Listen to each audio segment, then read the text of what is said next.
How is it hanging, everybody? It is your boy Taco Waffle, commentating once again for our pilot program, edition number 27, and this time it's got a little bit of a twist going on here.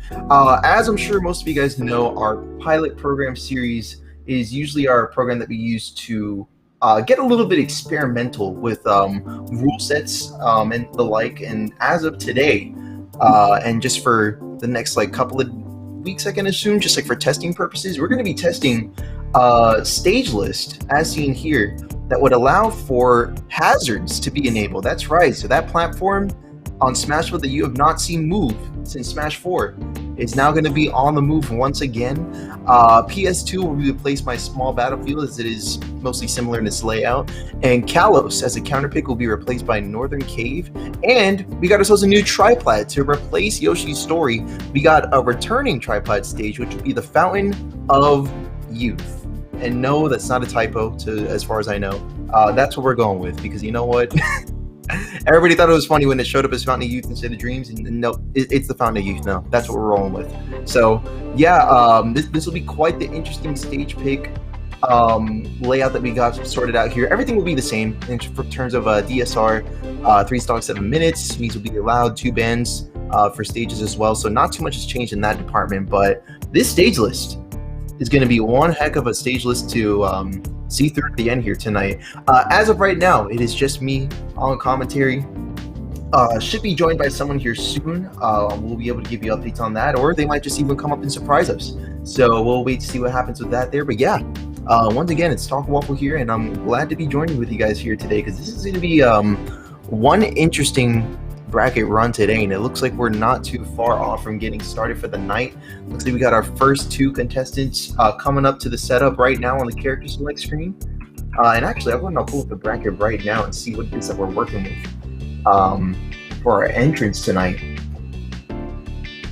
So let's see here. In our ultimate singles bracket, we've got ourselves a total of 31 entrants today, which is pretty good. Seems like a lot of people are excited to try out this rule set today. A couple of names that we got in no particular order that are coming up today will be Rensley, Horse. We've also got ourselves the Traveler, Frost, Aikyo, as well as Reflex, Pizu, Kayland, and currently we have a couple of matches going with Zakarox and Linky currently ongoing. Just to name a couple of examples there. We also got Hime on King Dedede. So this will be interesting, and it looks like we already get ourselves an interesting matchup to get started with. It's going to be Lucas going up against Kazuya in our round 1 for tonight.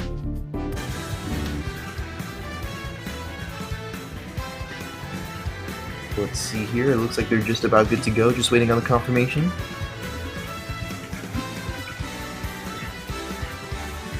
And yeah, to be honest, I feel like I've seen a little bit of Kazuya, but I've seen a good portion of Kazuya at this point, but in terms of bracket runs being made with Kazuya, I've yet to really see too many. I definitely know that Stroder, who was going as Ganyu for a while, I'm not sure if that's still the case or not, but Stroder is probably one of the more experienced Kazuyas that I've seen in bracket, though I do know, for example, at Smash Summit, we did have ourselves Riddles, I think was one player that was definitely running it with Kazuya, making some really great plays. So, I mean, as someone who's been getting into Tekken a little bit as of recently, past couple of months, yeah, I definitely like the characters. A lot of fun to watch. So, looks like now that we're getting into our first match of the night, we'll be able to see a little bit more of that. All right, and our first opponent's coming up here on the Fountain of Youth is going to be Zakarox going up against Linky. Zakarox running the Lucas pick, and Kazuya's going to be run by Linky here. Already getting 2 side Bs in a row. Keep in mind that first side B will stun if it connects, but the second one will just do for some additional knockback there. So either way, at a pretty low percent, it's kind of a good option. But we're going to have to see what kinds of combos will be able to come out of such a potent combo character like Kazuya here in a little bit. But for now, got ourselves a good down B, followed by an up B, and now we got Zakarox taking the lead so far, 97% on the board. And Zako's definitely running it. Already at 108, we got Linky with the Kazuya Rage active. So let's see how that goes into effects here. 2 side Bs in a row once again. Going to be dealing for that additional damage, especially with the Rage. And now with up, he's going to be taking the lead as well. You can definitely see that this rage increased damage output is doing its work. ZaKRox, regardless, is able to take the lead with that well-timed PK freeze off stage. So yeah, good call out, especially since Kazuya does have a pretty linear recovery. But equally good job from Linky for tying it right back up to where we were. Here we go, we got another 2 side Bs in a row. One thing I would like to see though is to see if Linky could potentially space those side Bs to where we're able to get a little bit of a better extension. But you can see here that it is dealing some pretty solid damage output as the character does in most of its moveset. Still good stuff here. Linky's keeping up so far and even taking the lead, especially compared to that first stock. The ZaKRox is not too far behind despite being sent off stage, but there we go. A good up B catch is going to be well spaced in time to take the second stock and take the lead in this match. Still able to make it back onto the stage, but that down smash is going to be catching out the jump option and tying up the stock count once again. Only a 20% deficit so far. Yo, good string so far. Good job keeping up that damage output on ZaKRox's part.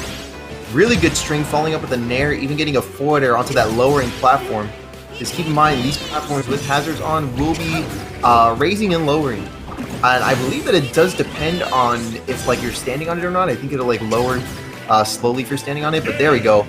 Good call out from ZaKRox off stage, or I guess at the ledge, calling out with a down smash, and it kind of left Linky with no other recovery options, and Zako taking the first game on that FOD pick.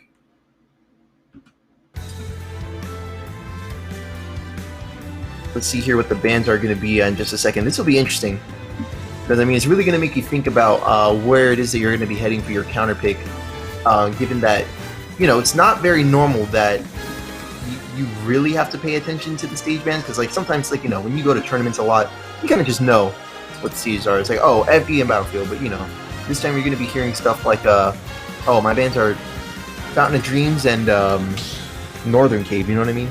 It's a bit interesting how that works, but let's see what we got going on here so far.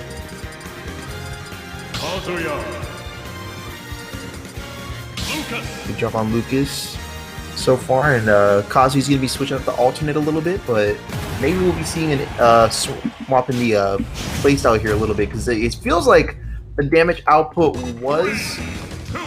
was good, but it was missing in some areas, especially like with side B. There's a lot that you can do off of a move that stuns, especially when you have damage output available to you like Kazuya does. But we'll see here what Linky does. Now that we have FD, which is a very flat stage, nowhere really for Zako to get like very defensive like with platforms, or not necessarily camping, but now there's really nowhere to run on a stage like this. It's kind of just facing down against your opponent, and you can already see that reflected in the percentage. Linky already with the 121% and the Tech Enrage in exchange. But here comes ZaKRox, going to be taking a couple of hits here. 133%, still able to power through that side B and take the first stock for the second game. Off to a good start, but let's see with this damage.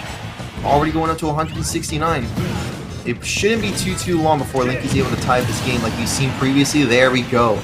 Perfectly even 2-stock match here, about a minute into the second game. Good uppy once again. A couple of strings are missing here, especially when you see how close he is with that side B and getting the stun and what have you. So there's a little bit of opportunity that I have been seeing Linky start to prioritize little by little. You can see that like there was a couple of side Bs that he would land that would instead be getting punished by things like forward tilt and the like. So we are seeing a little bit of improvement there, which is nice. And here comes ZaKRox with that dash attack. Unable to prioritize off of that as Linky's going to be getting a good counterplay. 2 lasers in a row. And keep in mind that Zako could be healing off of those lasers, so hopefully that's something that we'll be seeing Zako take advantage of if it does continue to be a reliance here on Linky. Good, strong forward tilt though coming out from Linky. Going to be getting a grab and a back throw, and Zako's taking the lead and taking Linky to a last stock situation on there, and this is going to be their winner stock, so let's see what they got going on. Oh, already getting caught with the PK freeze off stage and unable to mash out quickly enough to escape that situation. And yeah, we got ZaKRox taking the first set of tonight on the Lucas pick, so not bad. I know there's like at least one of the Lucas that we got here with SAK, so that's kind of interesting there to see two Lucases just kind of running it so far. Actually, I don't think we do have SAK here tonight, but I do know of SAK. Oh yeah, we do have SAK here going up against Jam Jars next in winners round 2. So yeah, it seems like the bracket's progressing pretty smoothly here so far.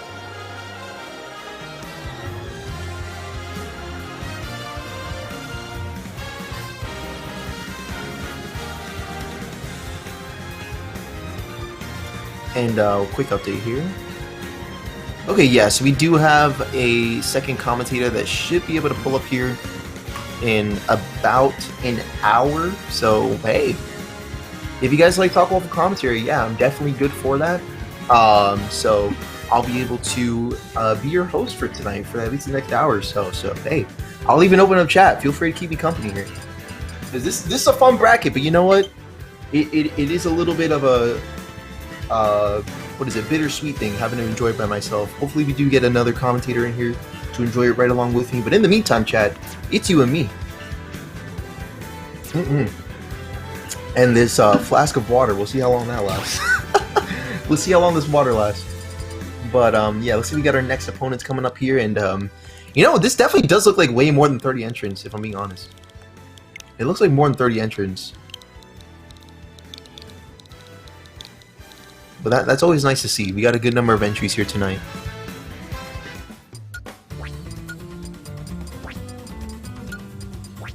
So far, so good. I'm actually having a look at the bracket here now. And looks like Rensley is taking 2-0 and is moving on to their second round. I'm surprised Rensley didn't get a bye. Hold on, let me see the seedings for this. Because I'm pretty sure Rensley should be like top 3 seed, no? Yeah, seated at exactly number 3 for tonight. And then number 1, we should be having a Ganyu, if I'm not wrong. Let me see here. Yeah, we do have Ganyu in the winners round 2 currently about to get started. And yeah, most of our matches are moving around too. It looks like Frost is currently waiting on the Traveler and C turn out for that there. We do have Marvo in for tonight. Very cool. Going up against Hime. So things are definitely moving on with this bracket, but it looks like we got K-Lan and Swigga coming up next for our winners round 2. So, to be honest, I feel like I've seen these two play, like, maybe it's just me, but I feel like I've seen K-Lan and Swigga go up against each other, like, several times. Either that, or they just seem to, like, be on stream around the same time frame, but I don't know, man. Yeah, they're probably seated around each other, so they probably played each other many a time.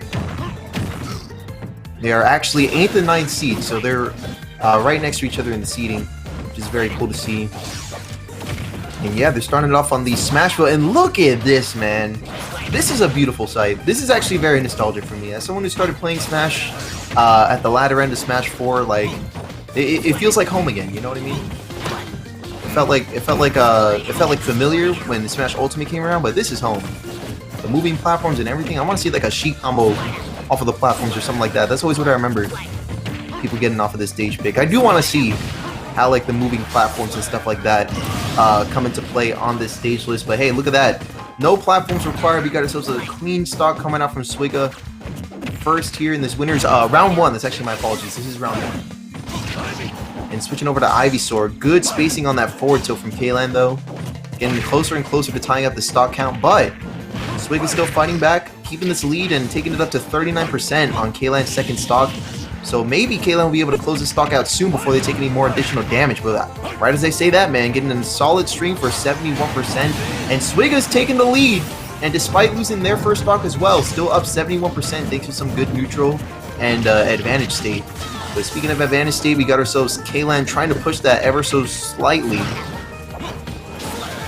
Still catching up. So far, so good. Able to get some more good hits in. We got Swigga coming in next. Oh, and a good neutral beat too. You know what? Not a very frequently seen option. They're definitely putting it to good work here.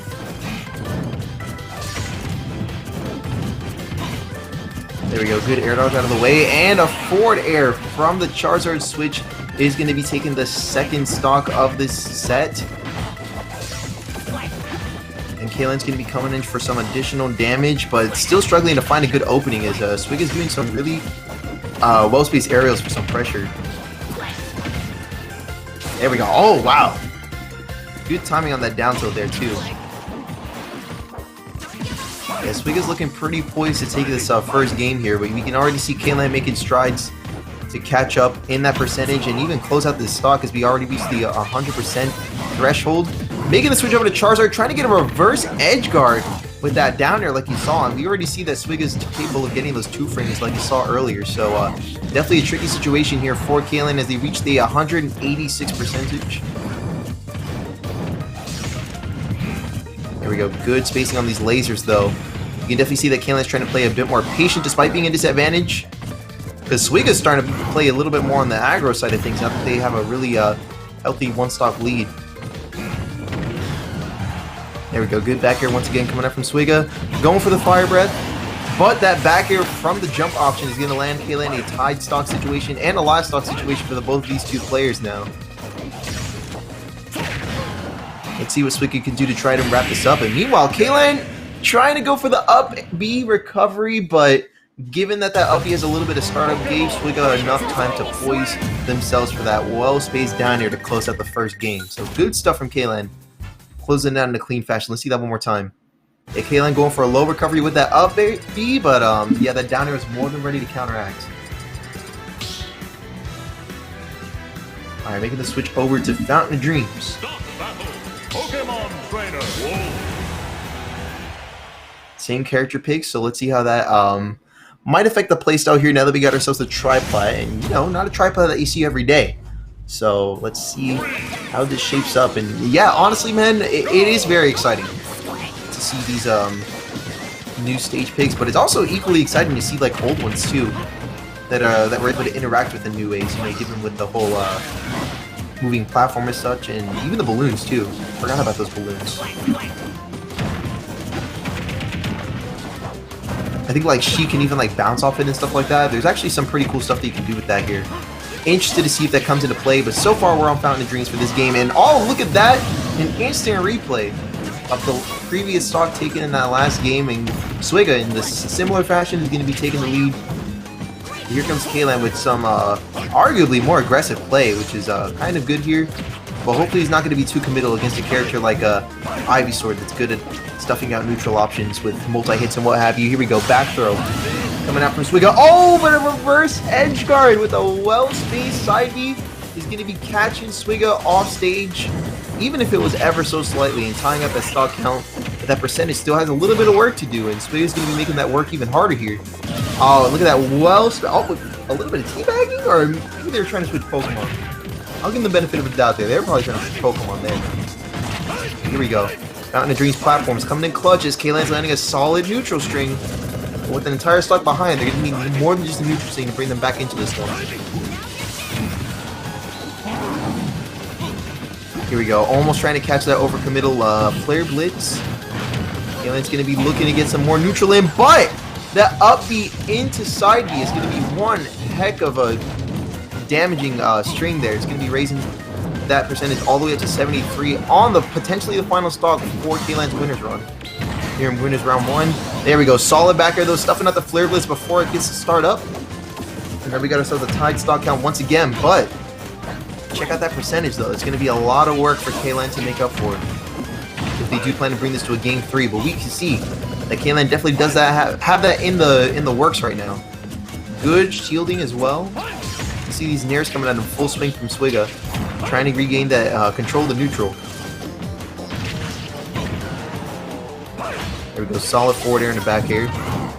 Kaylan's going to be coming in with an up smash. It's going to be shielded on top of the platform, and that up smash coming in from Swigga to scoop up, and yeah, that up smash scoops up quite a bit, wouldn't you know it. And Swigga's going to be taking their first round of tonight with the Pokemon Trainer pick. Good stuff to the both of them, though. Let's see that last play here. Trying to get that up smash on the platform. Good pressure with the back air, and then punishing with an up smash to close out the first round of their run tonight. So good stuff. And honestly, man, yeah, I'm ready for the next one already. I cannot wait to see how these stage picks play out. To be honest, I might even try running this myself here coming soon, because yeah, this is quite the interesting stage list. Because like it's not like, you know, like brand new stages that we've never seen run before, but like still very interesting to watch go down. So far, so interesting. I'm taking notes, and here comes Jam Jars for their first round on stream tonight. Looks like their opponent, if I go back over here, let's see here.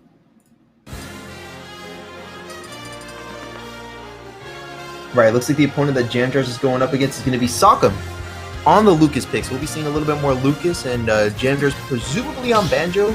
I know they do have a Mega Man, so either way we'll be seeing quite the interesting character pick here. You got the fist bump going on. I like that fist bump.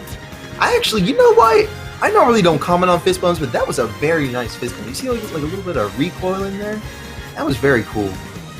The only thing I would criticize it for is it was a little bit early. You see that they're still setting up their controls, but the execution on that fist bump and the rebound and all that, it was very nice. It was just a little bit too preemptive, so I give it a 7. A solid 7.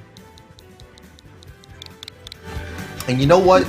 To keep things interesting for y'all, I will give a solid rating out of 10 for every fist bump we see tonight. So far, solid 7. The only thing that did it for me, that docked a few points, was just it was a little bit too early.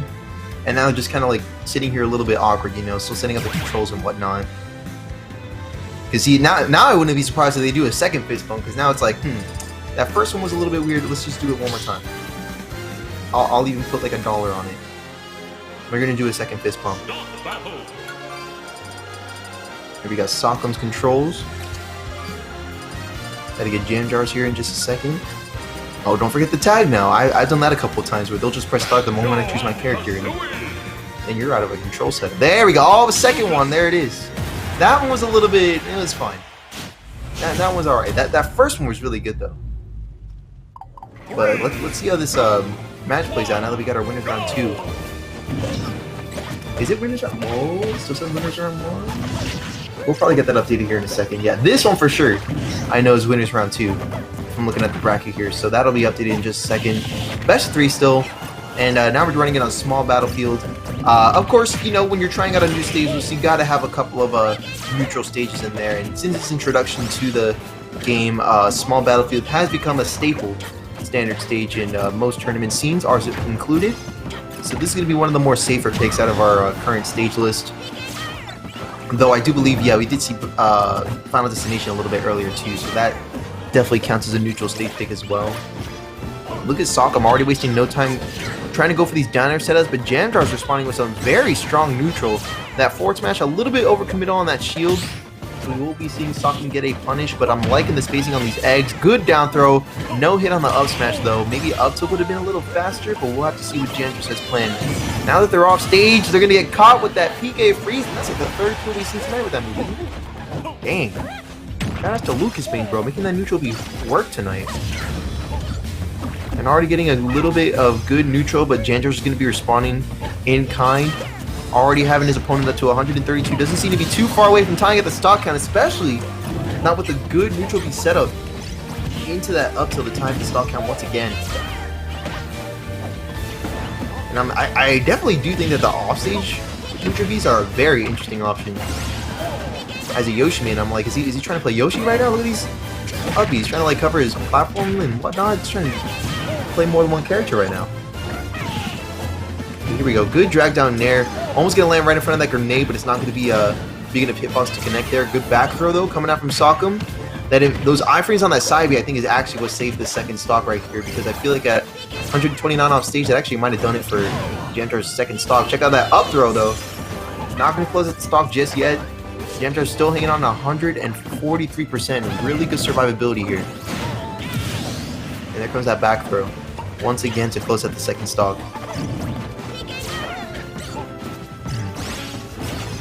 And good stuff here from Jam Jars once again.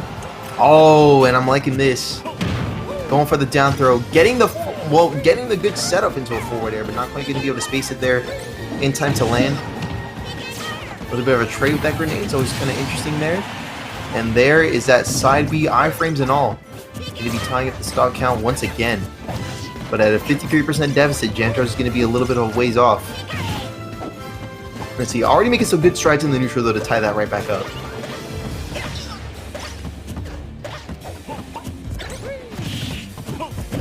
Here we go. Good job landing some more solid hits in there. Here comes Sokka to rack up that damage all the way up to 91%.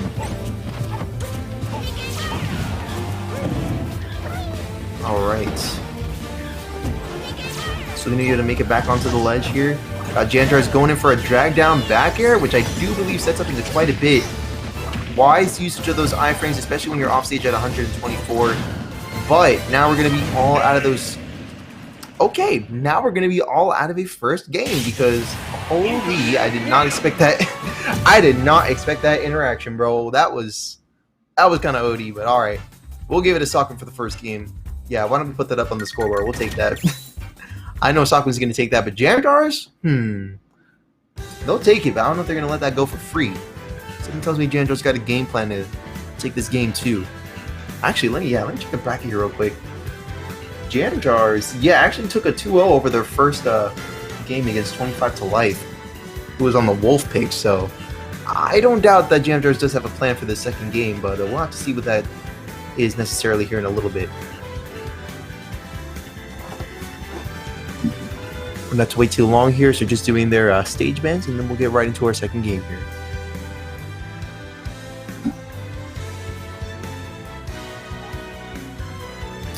Alright. Yeah, quite the interesting stage choices here. Why don't we get that graphic up one more time while we're waiting on the stage pick? Because, to be honest, in case anybody's just tuning in and they just, kind of don't see what the big deal is, with the whole hazards on, it's because, well, it's not just hazards that we have on. We have a whole different selection of stages. But here we go. Battlefield Spiral Mountain. You know what? Seems like Gender's trying to get into the spirit here of their banjo pick, and now they're ready to pop off. Now they're ready to pop off. They better get the Banjo-Kazooie tunes going on in here. You know what? Banjo does have some cool ass music, though. I'll give them that. Oh, wait. Okay, so we're going to Spiral Mountain, but we're definitely going to be switching up the character pick here with the Mega Man pick, which I was aware that Genders did have, but it seems like this Mega Man pick seems to be that matchup for Genders, where it's kind of like, yeah, you know what? It's time for some Mega Man. Get some Mega Man action going on here. And you know what? I'm about it too. Why don't we go ahead and get some Mega Man going on?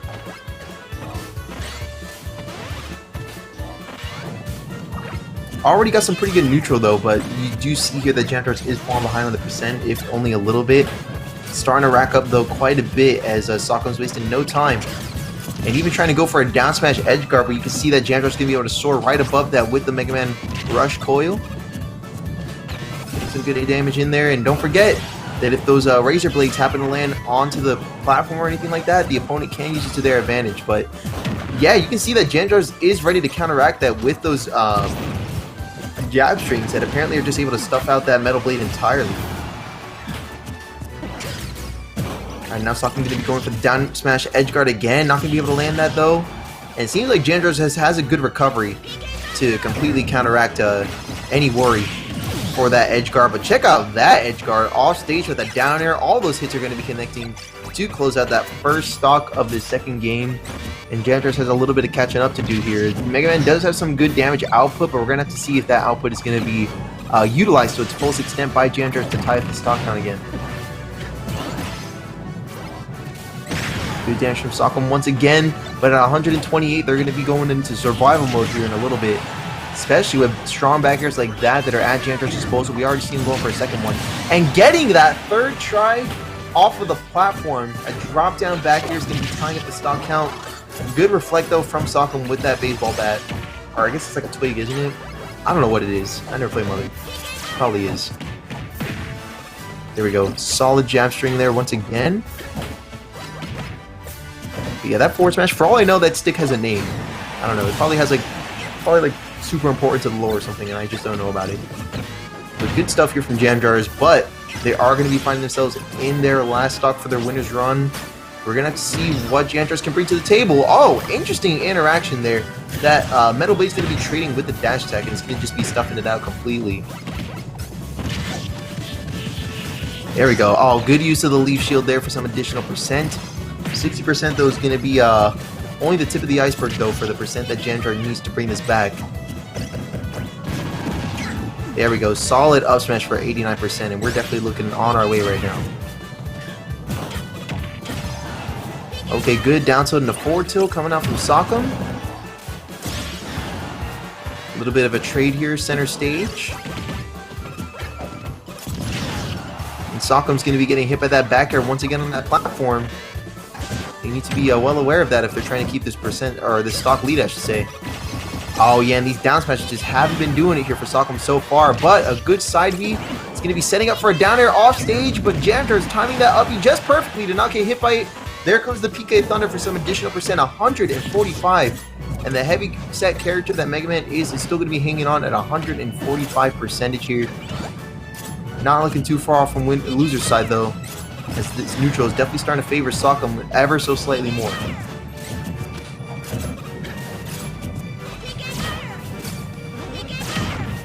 There we go, trying to get a forward smash in there, but not going to be able to space it enough to land it. There comes that leaf shield once again. Oh, it tries to go in for a throw to finish off that stock, but instead, Sakam will be finishing off the set with a well-spaced up tilt. We'll be going on to their round 3 on winner's side. So good stuff to GM Jars, but also good stuff to Sakam for closing out the set.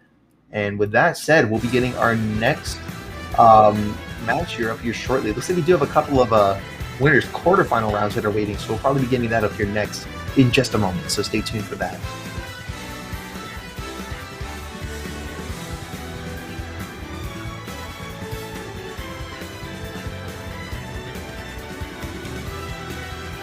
Let me see real quick. Oh, hello! Is that who I think it is? Yo, is that SAK Gaming's very own Bonanza? What brings you in tonight?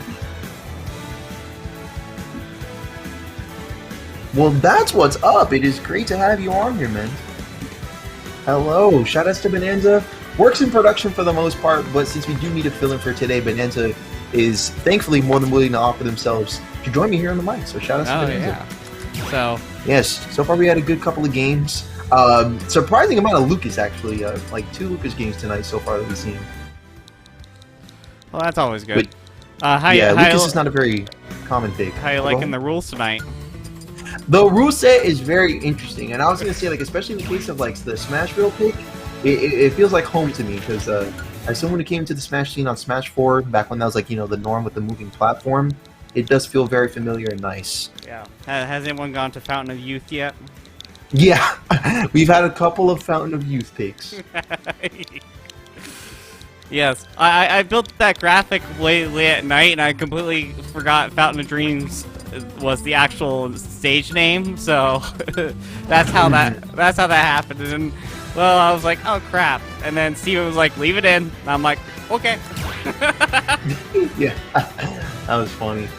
And here we go. We got, I think, our next match coming up here looks like to be Frost and Hime coming up next. So that's going to be likely, yeah, Cromer Roy coming up against King DDD. Oh boy. And I'm sure, I definitely know you know Frost. Oh yeah. But what do you know about Hime, or I guess King DDD? Not too much. Right. I'll be completely dead honest. I don't know too much. And that's fine, yeah, because King DDD is definitely not your everyday pick for characters. Quite the interesting pick, but we have been seeing not just Hime, but several other King DDDs. And to be honest, I've actually been watching like a couple of online and offline tournaments, and I do see King DDD pop up and do pretty well for themselves every now and then. So already here in winners quarterfinals, we do have Hime going up against Frost with the Diddy Kong pick, which I neglected to mention, but I was aware that Frost did have a Diddy Kong. So we're seeing a bit more of that here in winners quarterfinals, but we're also going to be seeing some pretty good ledge trapping here coming out from Hime. Frost going to be having a little bit of a hard time getting back up, but still able to do so regardless, and getting a decent amount of damage in here. So far, it's still pretty even game. I've noticed the pick of the small battlefield. Has this been a lot more common as a starter because PS2 is out?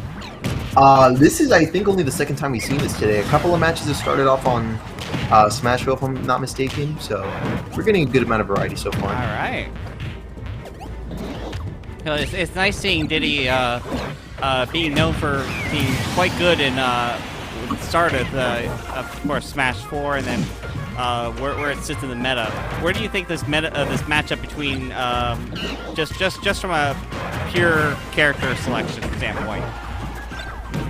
Like just like this matchup as a whole, are you saying? Yeah, just in general. If you were to stack someone who's even with Diddy, someone who's even with King DD, you know, same skill set. Do you think there's like any type of character advantage going with someone that is a really good zoning character versus a heavy? Well, I would just say, like, just going off of the tier list, if anything, Diddy Kong, like, even if you saw Smash Ultimate Summit, we did see Tweet take the whole thing with Diddy Kong. We also saw, I believe, like, Aaron do very well for themselves as well. And I believe that as a result, we have been seeing a lot of more Diddy Kong picks coming out from people who, like, you know, maybe used to pocket them, or maybe people who were curious and are now definitely interested in playing the character. We're seeing Frost already doing pretty well on the Diddy pick, but you can see that damage output that Hime is capable of. A couple wrong neutral strings, and you could find yourself down at a pretty large deficit due to how strong those swings can be. Yeah. So that's definitely important to keep in mind, is that you're putting them up, like you said, like if they were both on even skill level, which I would say Hime's pretty high skill level, but Frost is definitely shaping up to be one of our top talents for the state. But regardless of that, I mean, yeah, even if Frost does have good neutral, they need to really stay on their toes against a character with such high damage output. And here, yeah, speaking of the damage output, check out that strong up smash. Hime's going to be taking the lead if still at 135%. Yeah, definitely. Take a look. You see, Frost has to be very careful not to make sure he stays at the middle of the stage, tries to keep on stage as much as possible, especially with Hime being he makes a kill percentage right here, so we might see a stock here. But that being said, you know, if Frost is not careful, he could be losing a stock and and that could be a game 1. Right, so it still could be going either way at the moment here. Good job on Frost calling out that hanging onto the ledge. I'm sure if you didn't already know, that the higher your percent is, the less invincibility frames that are available to you when you grab it onto ledge, like Hime just did there. So you'll lose your iframes faster if you hang onto ledge at a high percent. But there we go, good call out with that tried and true banana tech coming out from Frost. It's going to be those bananas lead to you being able to land just about any smash attack you need at that moment. But I mean, here's the thing: we're getting into a situation where Frost has to be very careful. Right. Yeah, still needs to be very precautious here. And we're seeing that. You know, we're seeing that Frost is going in, just going for the quick hits, then stepping back. Yeah, because you can see that percent is starting to add up here for Frost at 116, but they're doing a pretty good job at doing the exact same. Good strings leading up to 104%. And given the weight classes, we do have a pretty even game at the moment. Look at that banana coming in once again into forward smash to take the first game. Good stuff on Frost bringing that back. Yeah. So yeah, like you said, like a zoner against a heavy. Zoner can win, but only if they're doing it right. Because given that Diddy Kong is also such a light character too, going up against a heavy, it could turn south very quickly if you're not on your toes. Like you did see there towards the middle of the game, Hime did have a pretty dominant performance at that particular time. Stop battle. Diddy Kong. King TDD. Here we go, going into the second match. We got the same character picks. 3, 2, But this time we're taking it to town and city. And look at that! I straight up forgot that platform moves. That middle one right yeah, there. the middle one, yeah. I forgot that moves. Like, yeah, it's just been so long. Oh man, I'm loving Check this it rule out. set. Yeah, look at it go. It is definitely quite the sight to see, man. It's almost like the stage was like out of order or something, and somebody just got it up and running again. You know what I mean? It's like, oh yeah, by the way, we fixed the platform now. The platform now moved. There we go. Now we got ourselves a little bit of an FD situation going on in the stage, which is good for Frost. You can already see them taking advantage of that, getting a couple of solid hits in with those banana strings. Now Hime's going to be using that banana actually for a little bit of a reverse edge guard. Wow, smart play from Hime. Using a Frost Zone toolkit there. Here comes these platforms. Look at them go. Look at those platforms go in and out. Very cool. And look at the balloon as well. There's a little fun land going on here. Looks like an amusement park or something. It's just been so long since I've seen him move. So check it out. Regardless, we still have Frost taking the lead with this one stock, but taking a good... Yeah, and that jab string right there, I don't know if you knew, Bonanza, but that jab string can take stocks too. If you're light enough or if you're high enough percent. That jab string can take you right out of there. And then Yon will count it the section. Right. Right. That doesn't really change there. But we can see doing a good job at taking advantage of it regardless. Oh, and look at that charged forward smash. I do like the confidence, and it seemed like it paid out pretty well. Yeah, that was a good read. But then that was also bad on Frost's part right there. Like, you could have had a few other options to get out of that. Right. No, that's definitely true there. So hopefully Frost will be on their toes now, and it actually looks like that's already what we're seeing. Frost wasted no time tying up that stop count. Here we have an even game now.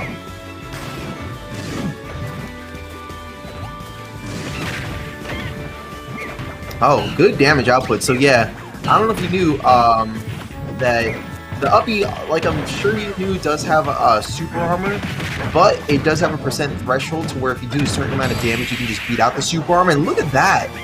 Clean follow with the Gordo, and look, wasted no time finishing off with that banana, locking him in place for the forward air to take that 2-0 win, and winners quarterfinals. Good stuff to Frost. Yeah, very good stuff. Now, I noticed both of those really came down to the wire on those last, for a last stock situation. But just out of curiosity here, what do you think that Frost was a little bit slower on the uptake, and then when he got down to those final stock situations, he's like, okay, I know what I need to do now. It's a bit of a funky matchup. It's a bit of a funky matchup, so I wouldn't doubt that.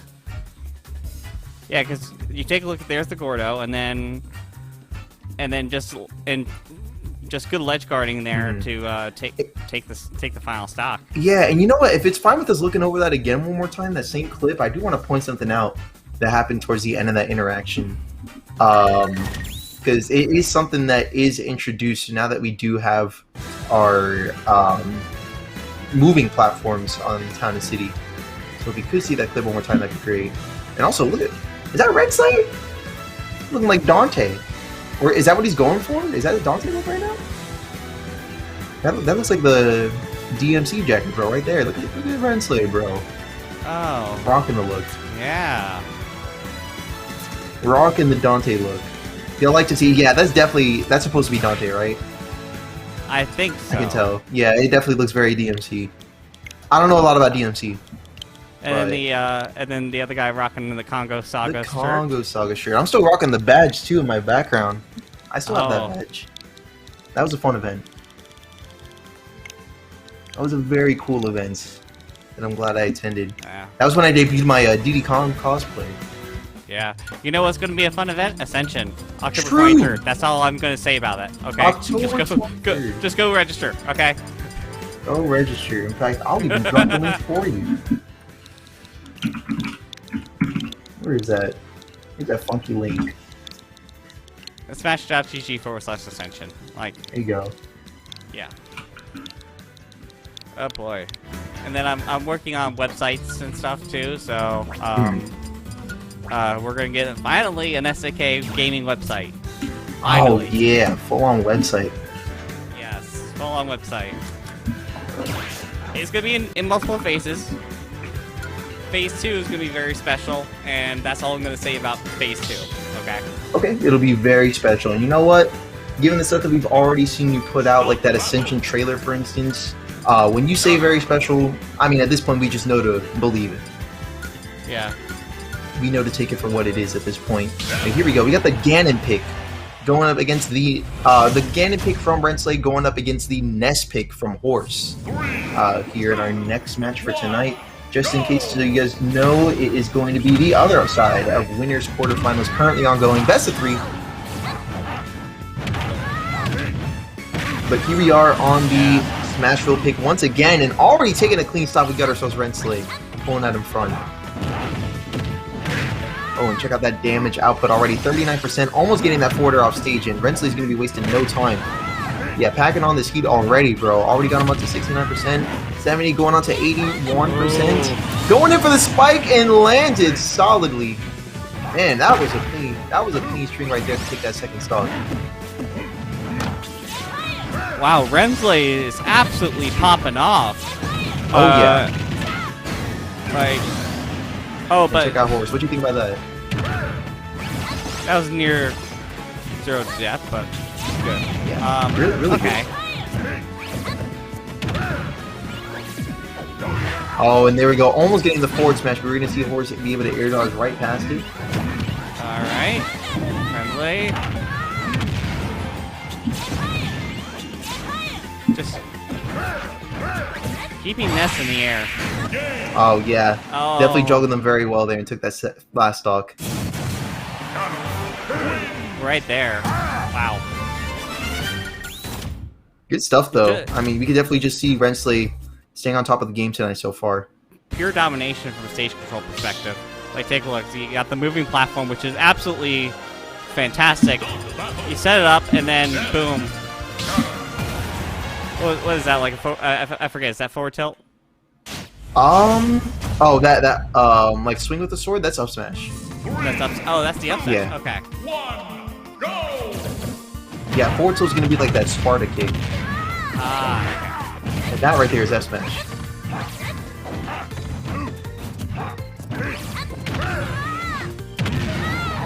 Alright, here we go. We got ourselves a good up air coming up from Rensley, wasting no time on the second game. Yeah, no time.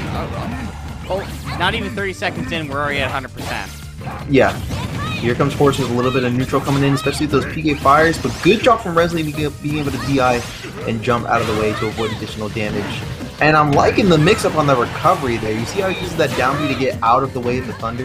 Oh, yeah. Very smart recovery, especially since one thing that makes Ganondorf one of the worst characters in the game. I know it doesn't look like he is, especially with this output that you're seeing right now, but yeah, actually one of the worst characters in the game, and it's because of a very linear and subpar recovery. You can see that a real gamer main, like Rensley here, knows how to make it work, and sometimes just make it to where his neutral is so good and his damage output is so good, it doesn't even matter at some points. Yeah. Because you're just not going to find him on stage if he gets really into it. There we go, forward smash from center stage, taking the second stock. One stock away from moving on to winner's semis. And meanwhile, we got Horse on their winner's stock right now. Look at that, taking a little bit of advantage of the platform there, which is great to see.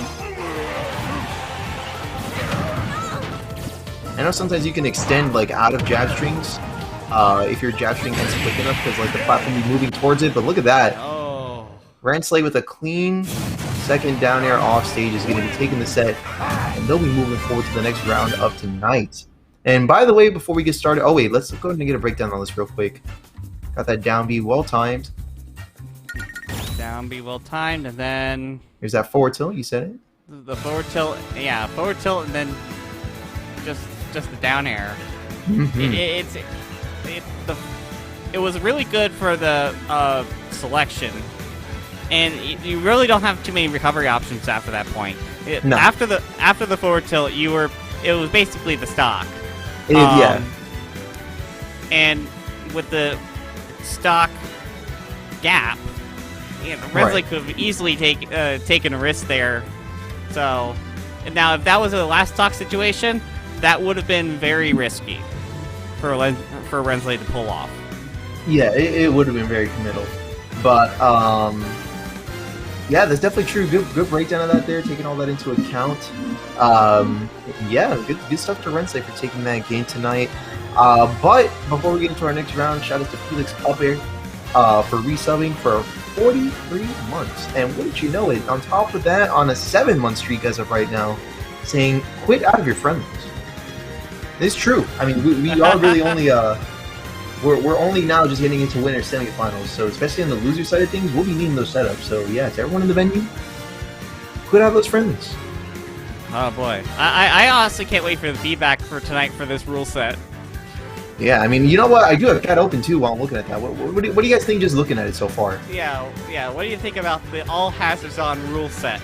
And of course, if Andrew can bring up the graphic again, just to remind people what the rule set is.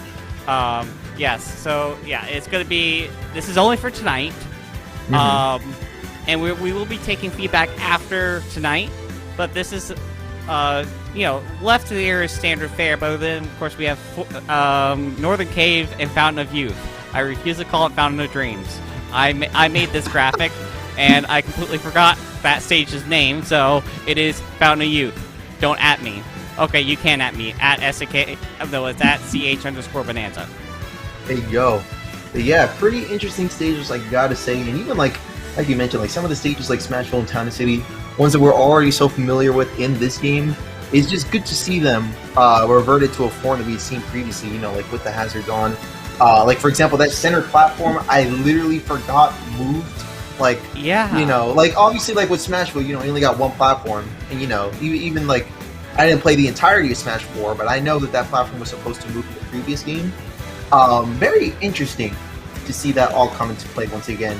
And as someone who never really played Melee competitively, interacting with Fountain of Dreams or Fountain of Youth is a very interesting thing just to watch. I haven't even really tried playing on it with Hazard, so yeah, very interesting just to watch on its own. And it's nice to have that stage again because that stage was broken up until Steve was introduced, because they had to rebuild all of the stages for Steve, and they fixed the performance issues. So that's probably the only reason why this Fountain of Dreams is actually in this lineup, is because they fixed it.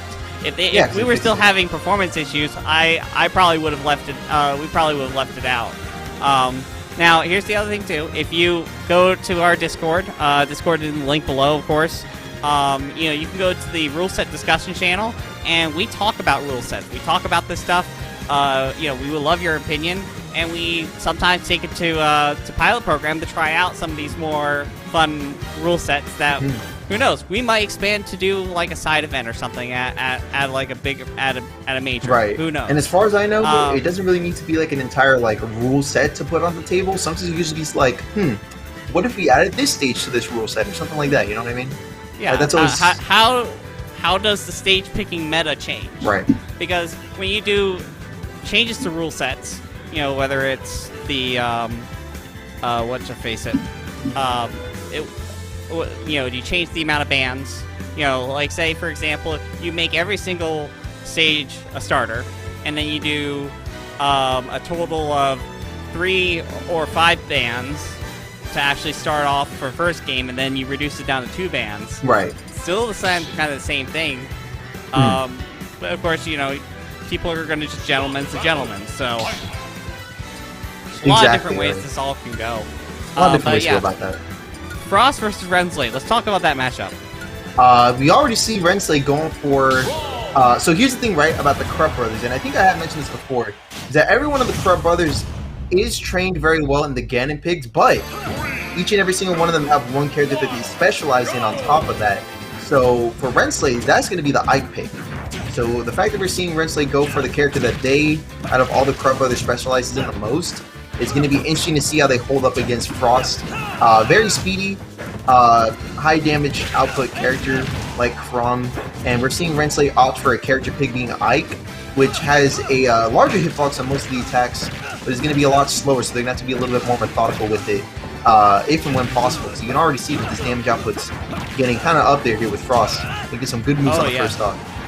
Yeah, definitely. And I'll make a mention. My brother used to play Ike with me as Pikachu all the time. So it's actually I actually quite decently know this the Krum and Ike matchup quite well.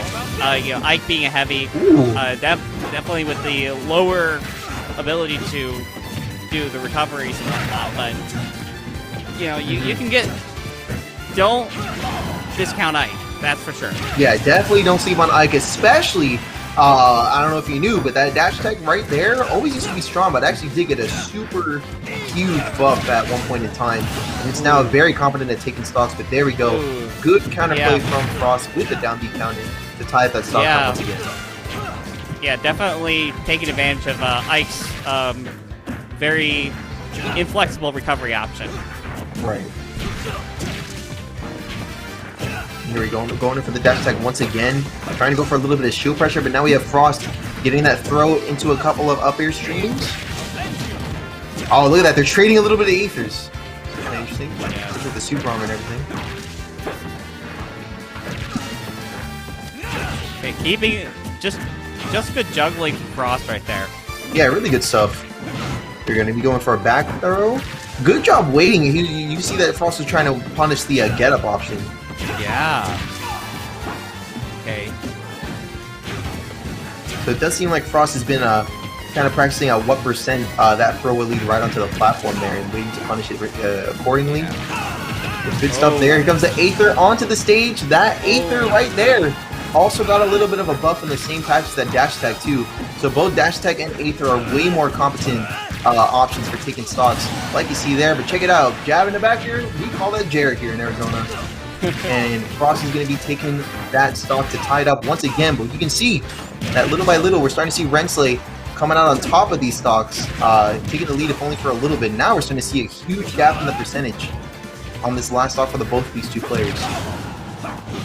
Yeah. Notice the wait, trying to bait out a couple options. Right. There we go. Good forward tilt once again. Patient as well on the up B recovery. You're going to be getting back throw, but not going to be landing on the platform they get planned for. Good response to that back air coming out from Rensley. Going to be charging at the neutral B. Not going to be high enough to catch him, but now we got Aether to close out that stomp once again from that platform. And good start so far for Rensley. Don't stand in my way.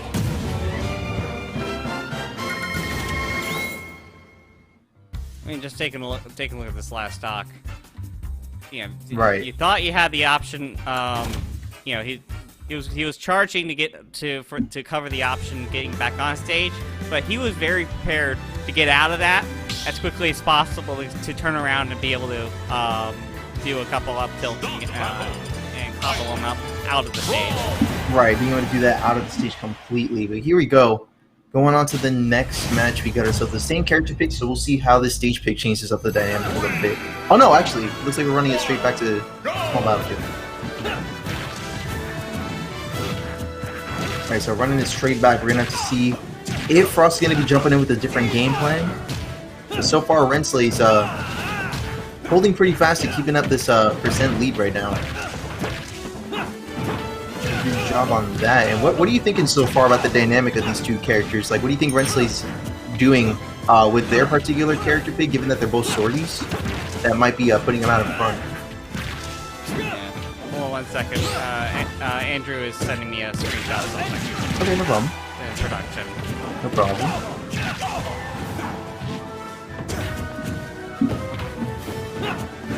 And here we go. Got ourselves some good neutrals. Definitely starting to even up on the percentage here for both of these two players. You can definitely tell that Frost is keeping up way better on this first stock here as opposed to the last one that we just seen. Going for a jab onto the platform and no follow-up option immediately, which is good. You don't really want to overcommit against a character like Ike. But there you go, dropping off from the platform, going to be landing a solid back air from said platform to take the first stock. Wasting no time already with a down throw and up air. Similar follows to we've been seeing from Frost to rack up that percentage as well. Nair into forward air, into a second forward air. Is going to be leading all the way up to 64%. Good neutral here from Rensley, and this advantage state is definitely going to be paying out greatly. Frost starting to get a little bit hesitant on the punish options on the platform there, like you saw. But a good down tilt and a forward tilt is going to be putting Rensley off stage only for a little bit. Down throw coming out from Frost, getting ready to punish the option select, but not quite going to be able to pull it off just there. You can definitely tell that Frost is looking to close at this stock as soon as possible. Forward tilt, getting close to doing so, but not going to be able to take it just yet.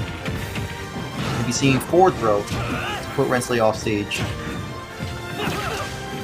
Good patience from Frost, but right now they just need to get a little bit more aggro in order to close at this stock, I feel like. At the same time, we are seeing Rensley play a lot more defensively, so it could be that Frost is trying to avoid a bait and punish playstyle by Rensley. There we go, excellent back there to tie that stock count, but 73%. And Rensley's definitely taking the lead right now. Dash attack coming out for 91.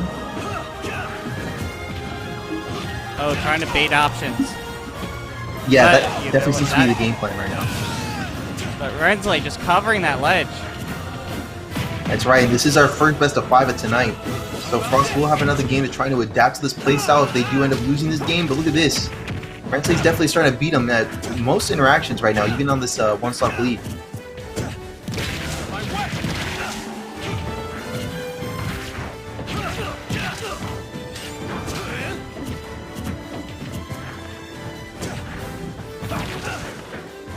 Look at this. Look at the neutral play.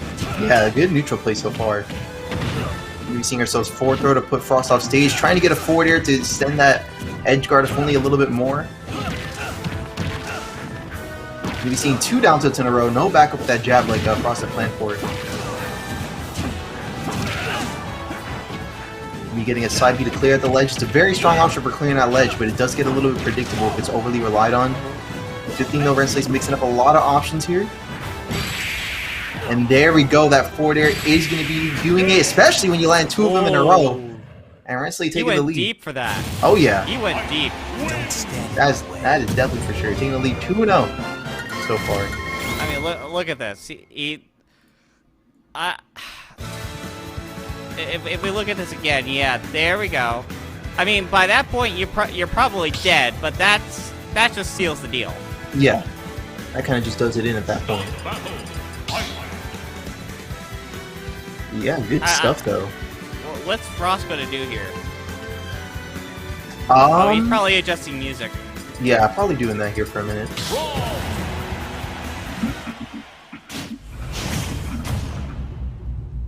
Alright, going on to game number 3.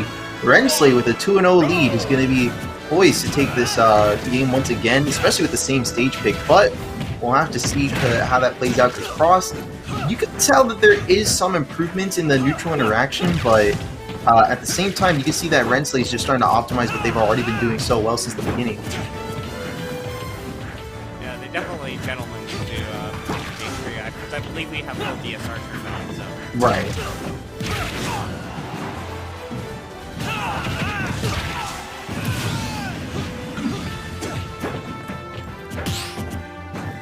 Oh, I completely forgot the 2-0 situation. Yeah, up 2-0. Oh, but unfortunately, yeah. Sad to see, but yeah, gonna be losing that first stock. Get that side B backwards. Mistakes happen, but you know what? Frost gonna be wasting no time trying to prioritize on that, especially since Rensley's just been giving him so much work. Alright, if you're gonna make that workload a little bit lighter, then by all means. We got a forward throw. Gonna be fishing for an Aether off stage, not gonna be able to land it with that timing though.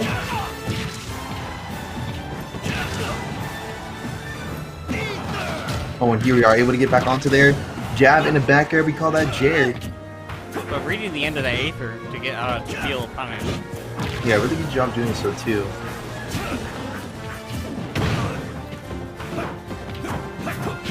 Alright, here we are, gonna be landing a Nair, almost getting an up air to follow up with, but not being able to get it just yet.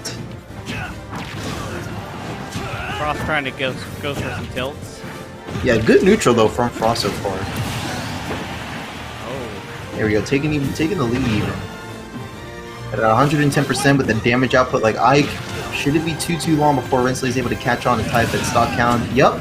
Right as you said, that forward air is going to be catching the overcommitment to that ledge at that high percent. And we're going to be getting ourselves a tied stock count once again. This could be winner's game for Frost, or we could be finding ourselves a game 4. So we'll have to see what happens here. We're going to have to put both on the last stocks.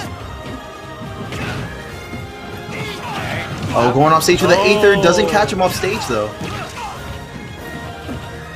But still puts up the damage. That's right, still doing a really good damage output.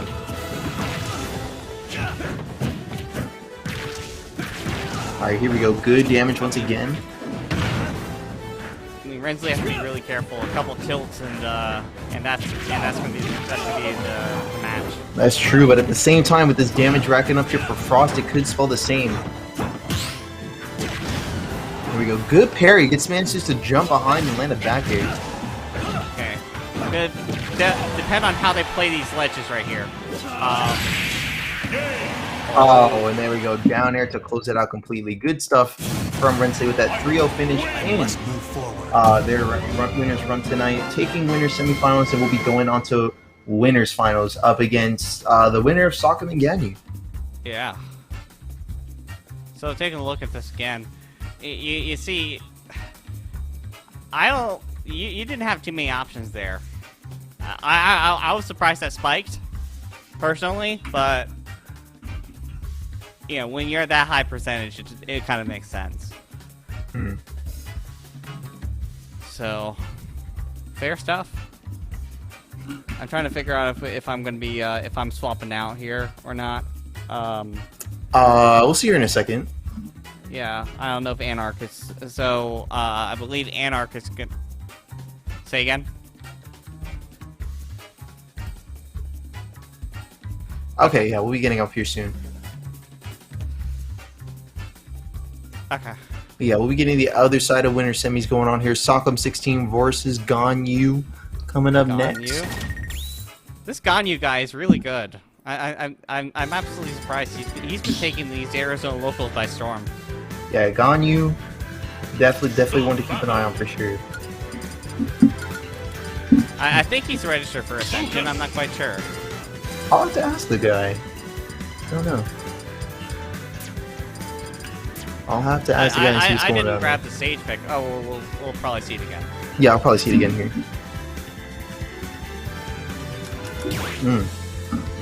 But so far, very fun tournament. And yeah, I am curious to see what people think of the Hazard Dawn moves that come in the next couple of days. I can pull up chat and figure out what they're all chatting about. Have they been commenting good things about this Hazard rule set? I haven't seen too much in regards to the rule set, but I haven't really seen too much. But I do know for a fact that we can all agree that we're hype on the balloons. The balloons on Smashville in town, low-key kind of do go in. The balloons are back. Yes. I want to pop them all. Smashville! Starterville! Yeah, we got Starterville. Starterville. Starterville starting up for the first game tonight. We got Ganyu on the Enderman pick, and Sakum opting for Lucas for the winners quarters tonight. Or winner semis, I apologize. Alright, here we are. Gardasos are neutral, starting off on the top platform all the way up here. We're already taking it to the movement platform. You can see that Ganyu's taking advantage of it to get a little bit more materials, like you saw there. Yeah. You know what I realized too? With the way that these stages have, because we're running a slightly different stage list, you know, it really does affect a little bit of what Steve is capable of. Because, of course, different materials on different stages. Changing the stages will actually change how quickly you can do certain things. Right.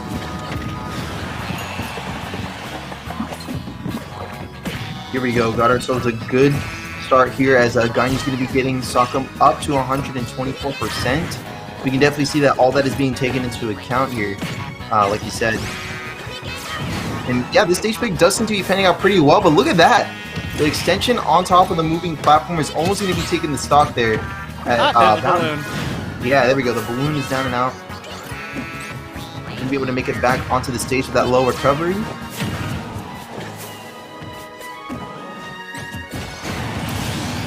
Oh, there we go. Good finisher from Sakum, but at 124, I don't think they're too far off from a tight stock situation here, as Ganyu's definitely shaping up to regain control of the situation there, especially with that redstone charge minecart. Going to be tying it right back up. And even take the lead. Yeah, look at that solid up tilt string. Solid up tilt string puts on the percentage, and a complete stock lead here. That's right.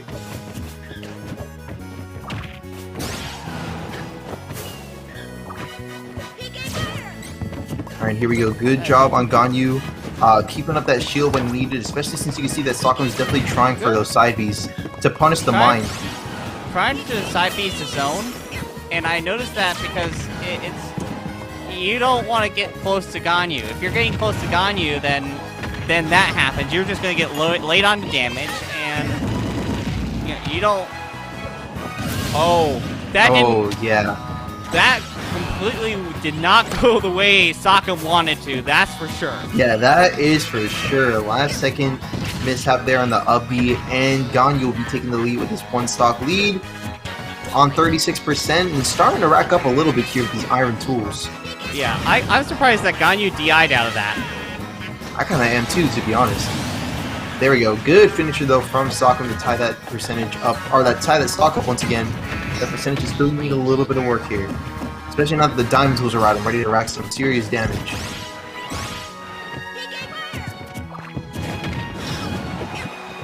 There we go. Good hit once again with the cart. Good hit on the platform. Look at these parries come out from Ganyu. Let's see what else we got here, especially since it's starting to heat up now in this last stock. Heating up, and both are getting close. You notice that toward the middle of the game, they were trying to space each other. Now they're trying to go in really close. Yeah, especially Ganyu here with these maxed out tools is definitely looking to do exactly that. There we go, good finisher on the balloon as well. And I like that forward air coming out from Sokka, well spaced for 86%, but at 132, they seem to be the one out of the two players that's on the ropes right now.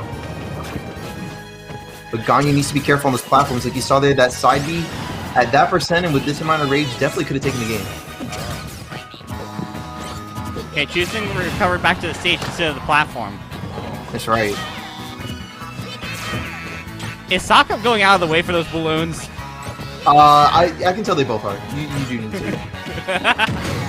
The only way to go about it on this stage. But there you go. Good up throw, almost taking the stock. Not going to be able to just yet. Ooh, almost taking it with that back throw. But Steve doesn't really have too many kill throw options. Look at the percentage, 176. Yeah, that's I mean, that's pretty insane. It was really down to one hit at that point. It was, yeah. You just needed to land it. Ganyu landing it though. I mean, is he trying to get some additional resources? And then it's good parries, boom. Yeah, just overall good job calling out a lot of the options that Sokka seems to have been going for since the beginning of the match. You can see that all kind of came together with that good defensive approach and just following up with that aerial to close it out. Yeah, run it back. Yeah, running straight back. Different Steve Wall this time around, but the same pick on starter build. Running it once again.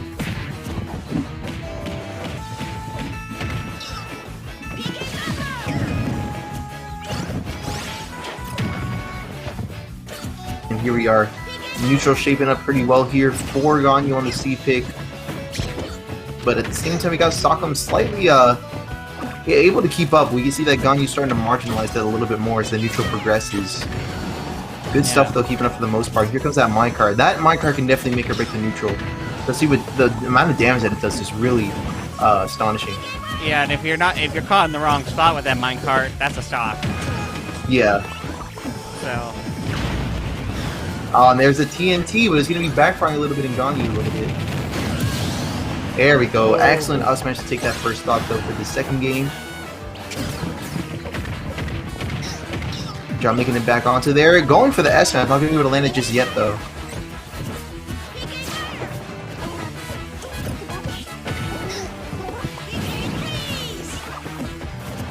Here we go. Still able to get back onto the platform there.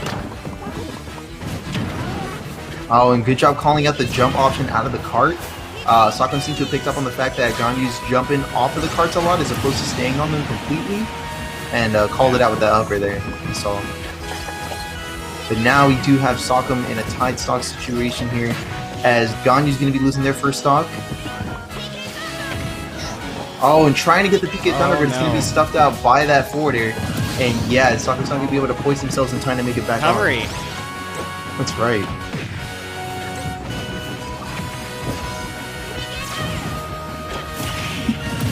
Oh, good string though, falling over that back here. Yeah, good string for the spike, and there we go. Getting down tilt. You can see that Sokka was making attempts at trying to get the absorb for some additional healing, but not able to do it in time, and too far off stage to get that PK Thunder just right. He's going to be losing that second game. and Ganyu will be going up 2-0 so far. How would you counter out of this? Out of this here, yeah, to be honest, I would have just like let myself fall a little bit if I saw that second down B miss. Like that attempt to get the health back there like you saw. If I would have seen that second one miss, I would have just let go a little bit instead of going for the grapple recovery. Yeah. Something that definitely needs to be worked on is their offstage recoveries, especially with the camera that way. They need to be able to, especially for, and that goes for any Ness or Lucas player. That is something you definitely need to drill and lab for sure. Is to get comfortable with when you don't have the camera going your way, being able to handle those recovery options. Yeah, that's right. But here we go. We're gonna have to see how that comes into play here on this third game here, potentially the last one for Sockum here in their winner's side, as it definitely seems like the Steve pick for Ganyu's been shaping up very well. We'll see if they hold up. They're already getting some solid neutral in for 43%. So off to a good start so far.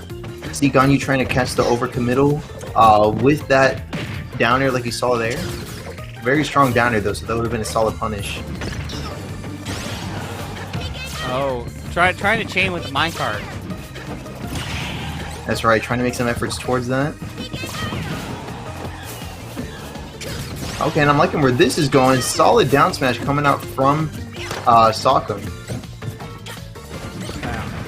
Well, so here's the question. Now that Ganyu is a little bit more aware about Sockum's reduced capabilities of using his recovery when the camera is not his way, do you think he's going to intentionally manipulate the camera to gain an advantage?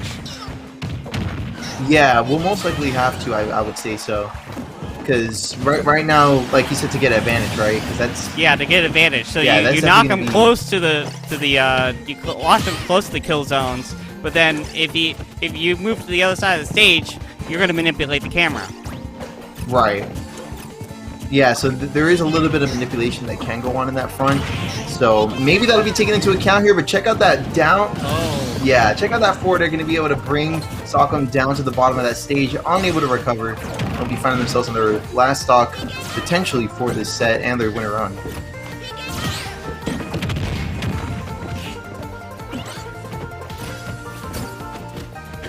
There we go. Solid stuff in this neutral so far.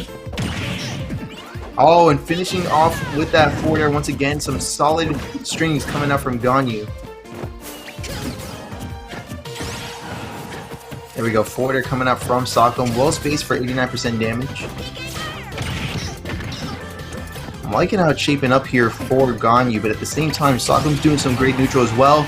Check out that down smash, but it's going to be hitting twice, and that second hit is going to be techable, unlike the first one. So a little bit of a lucky save there for Ganyu on this one stock lead, and they're still going to be pushing forward. And there we go. That smash is going to be able to scoop up and take the third game in a row for Ganyu, and they'll be going on to winners finals tonight. Yeah. And looking back at that, there was not too many options for to recover out of that. Just take a look. You're on stage right there. You know, you're getting Ganyu's gonna. Well, yeah. There was probably a little bit of that. Right. So, anyways, so we are going to be switching over to the Winners Finals. I am not going to be joining you on commentary for Winners Finals. That is going to be Anarch Zero going to be joining us. Alright, cool, yeah. And I just moved him into our voice room. Hey, Anarch, just join the second number on the thing, and it'll just kick me out. But anyways, guys, thank you so much. It's been an absolute pleasure, and I hope to see you all possibly in the SAK update. You know, we're gonna probably do a SAK direct here soon. Okay. But that's what's up then. Yeah. Yeah, keep us on the loop for that, and have a great one. Thanks for joining me tonight. All right, but like we said, we're about to get Anarch Zero on the mic here along with us as well. Meanwhile, winners finals is already going to be ongoing here. It's going to be Ganyu going up against Rensley. Doing a little bit of button check before we get started though, so it'll just be a second here while we get that started.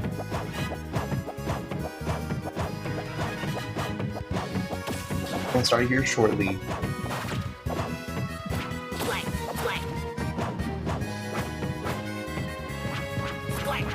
Oh, was that Anarch there? Hello. Okay, they're just doing button checks right now, so you're not missing too much.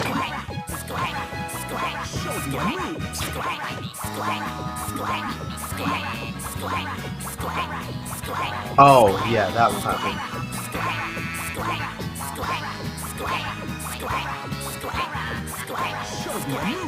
Alright, we'll see you later, Bonanza. Thanks for joining us, and, yeah, hello, Anarch. Oh, wait. Hello, everybody. Good to be here. Yeah, great to be on. Looks like we're just doing a little button check here. About to get started here with our winners finals. Check out that platform, man. What are your thoughts? I'm very excited to see what the hazards on is going to mean for a lot of these stages, because we already see the town or the Smashville pick having that platform moving back and forth that does quite a few for a lot of characters, but it's going to be up to the players tonight to actually utilize those to their fullest extent. And right now we just have a lot of offstage gameplay happening right now with kind of an even trade going out in the end, except for Rensley. Yeah, kind of interesting. A little bit rare that we see them go like straight from the button check like right into the game. What about that? Both of them were just fully ready to switch right in. Yeah, man. I guess they. Fair enough, and they just started running it. They're just ready to go right at it here in this winners finals. So look at that. Ganyu wasting no time, already taking the first stock. That was the solid confirm. Yeah, there we see some of that moving platform coming to use with a beautiful back air off of that back throw with the moving platform. He also had some phenomenal recovery control off stage with Charizard coming just in time to get him back to ledge. Right, that is. And look at that solid parry on that sweet spot forwarder. Yeah, and Rensley is just trying to get this last stock. Charizard at 150 is, while not terribly tough to kill, can stick around for a long time. That is definitely true here. Check it out, forward air. Let's see what else Ganyu has, because it seems like they still are controlling the neutral, if ever so slightly, even at this 183 percentage. It's going to be... Ganyu's going to have a lot of freedom right now to just kind of swing because of their high percent. They're not really losing much for just going for it, especially like we see right now where he just is not afraid to throw out those back airs because whatever's going to happen next, he's fine with it. But that untechable up B, very good from Rensley. Yeah, good call out there. Nice stuff. But at the same time, we do have Rensley on the last stock here, so you can see that Ganyu's doing a great job of controlling this match. And you can see kind of why. Like, just definitely seems to be playing the character optimally, making the switches where and whenever it's needed. Yeah. And we're seeing this Ivysaur pick doing a lot of ledge pressure, as the character tends to do. Even going for an extension off stage of that up B, but it's not going to be quite connecting just yet. Rensley doing a very good job at trying to keep away from the pressure after that initial. As soon as I'm singing his praises, he SDs. That's unfortunate for him. But that's not committing something, a little bit too off stage. Yeah, that's not something that Rensley we normally see from Rensley, but unfortunately, right there, just overcommitting a little too much, trying to close out Ganyu's second stock. Yeah, great job wasting no time on that there, but we'll have to see if things shape up here for Rensley on this second match here. You can see that he's trying to consider maybe a secondary character to switch to this time around. Switch over to Ganondorf. This thing's been piling on that damage a little bit harder. I hear this, like Ganon's been putting in some work, especially for Rensley recently. Oh yeah, because as I'm sure you know, like all the Krub brothers are very apt with the Ganon character pick, but they each do have like their own character pick that they specialize in. Okay. Yeah, wasted no time using that platform extension to take the first stock with a couple of back airs stringed together there by Ganyu. Yeah. And you can see here that Rensley is doing what they can to try and take a couple of early stocks too, but Ganyu's not the type to let that come easily. Yeah, especially with that conversion right there. He's really liking the left side of the stage right now. That's putting in so much work for him right now. And now the platform's over here. We'll see if that comes into play in just a second. I'm fairly certain he'll be able to use both sides of the stage as efficiently as he can. That's right. Because right now Renslay's got so much to make back because of those two stocks stolen super early. Yeah, a lot of ground to make up for now. Rensley trying to recover onto that platform, drifted right under it though, and Ganyu wasted no time getting a little bit of extra sauce in there. Yeah.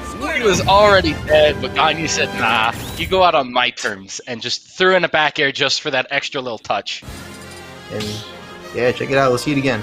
That's so Try to drop down with that nair. Yeah. Yeah, you can see Ganyu's wasting no time prioritizing that platform to the best extent possible. But yeah, JV3 on the second game. We'll see how things pan out for the next one. That platform causes so much extra ledge pressure that Ganon struggles to deal with, just with the being able to get that little bit extra out on that stage. But going into I do believe Rensley recognizing that is going to be making the switch over to small battlefield. Yeah, right. A stage that is not affected by hazards would probably be a lot more beneficial, at least in this situation. Right. That was a very creative recovery.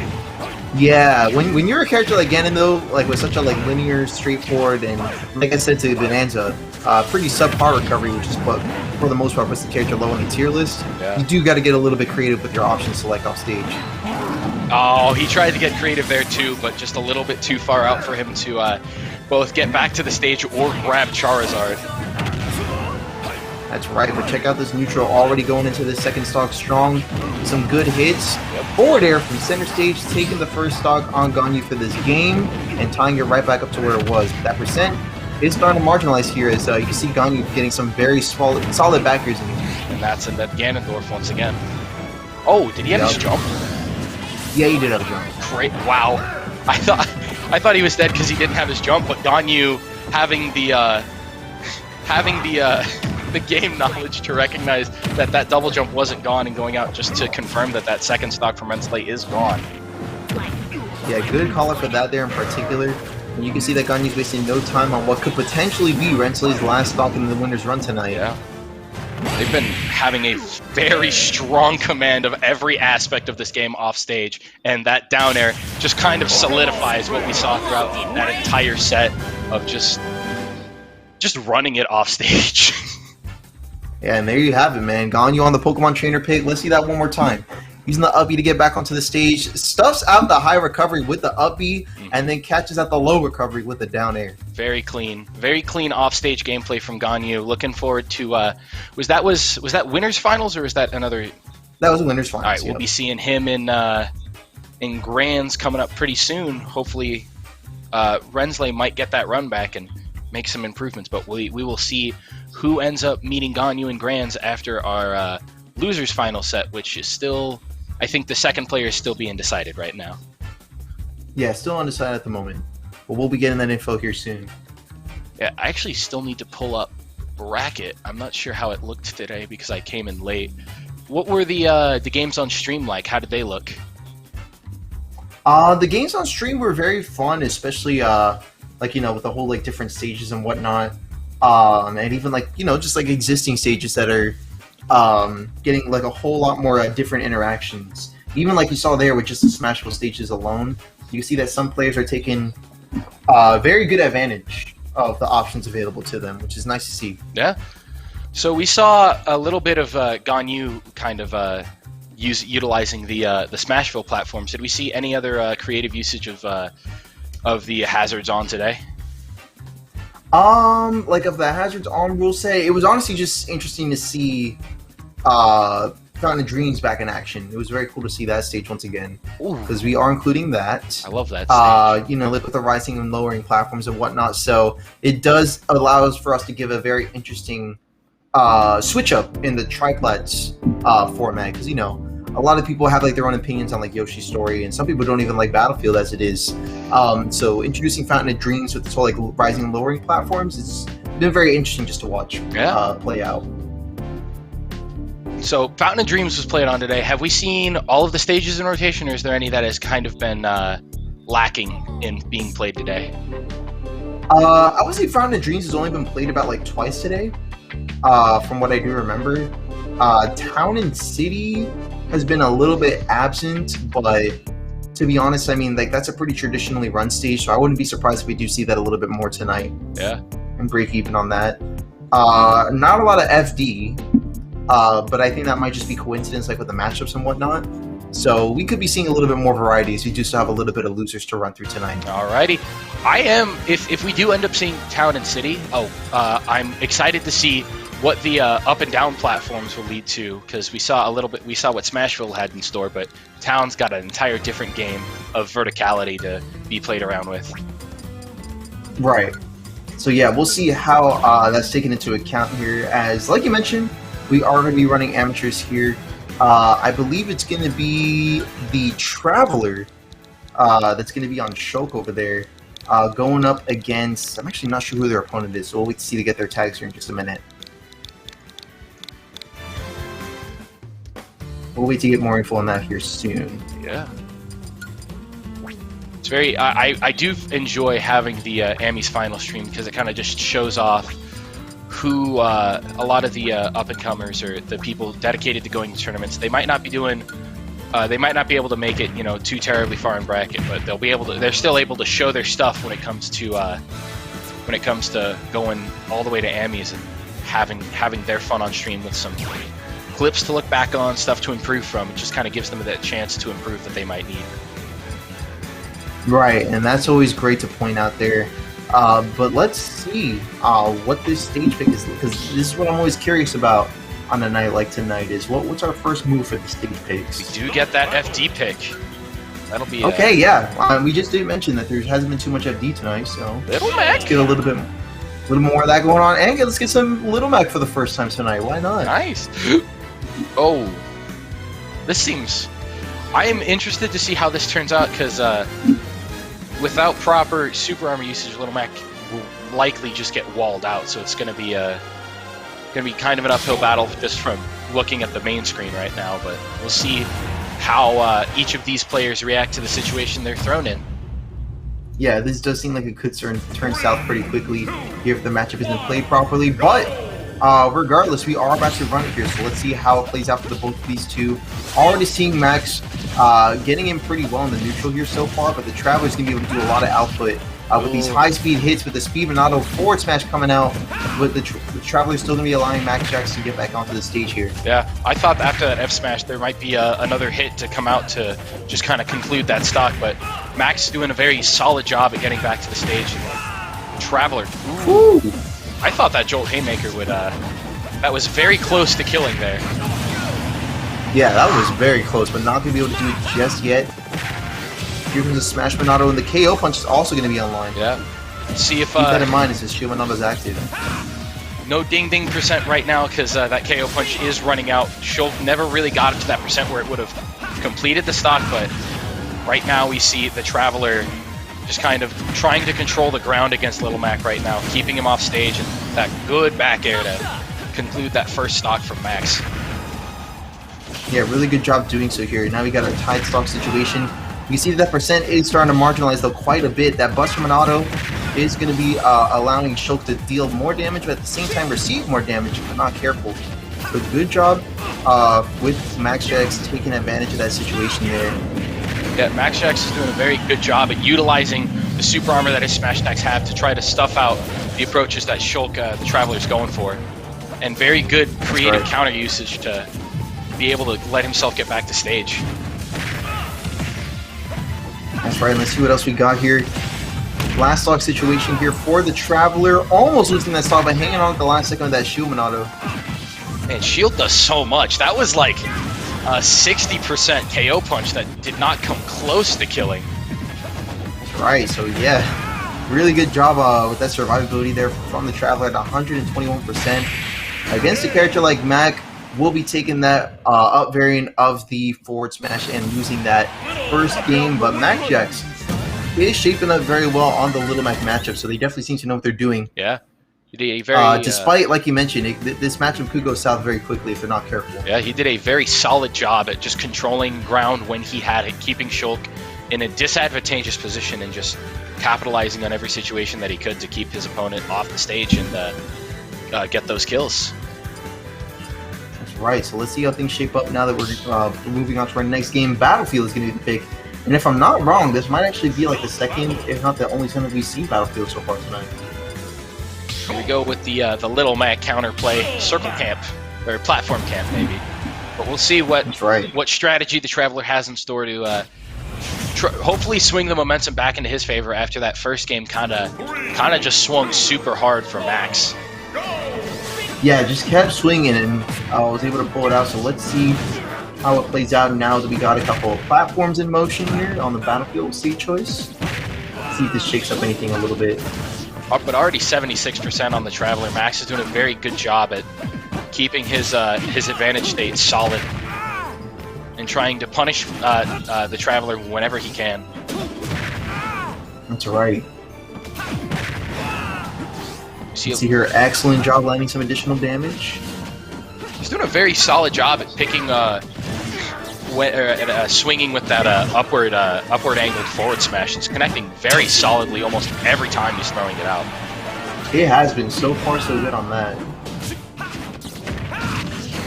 Here we go, and there's that forward smash coming out from the Traveler, but not going to be able to close up the stock just yet. Yeah. Max Jazz still hanging on at 90%, and meanwhile the Traveler is definitely utilizing these platforms at this high percent, like you mentioned, or I think like we both pointed out there, to avoid too much damage output against them. Oh, look at that! Max Jazz is using that counter drift to recover back onto the stage. Very smart play. Yeah. The Traveler right now trying to utilize every aspect of his Monado arts to try to confirm this stock as early as he can, even though Mac is sitting at 112%. He's struggling a lot to find the kill right now. That forward tilt at the ledge will clean it up for him. And we see some more neutral heading out from both of these players.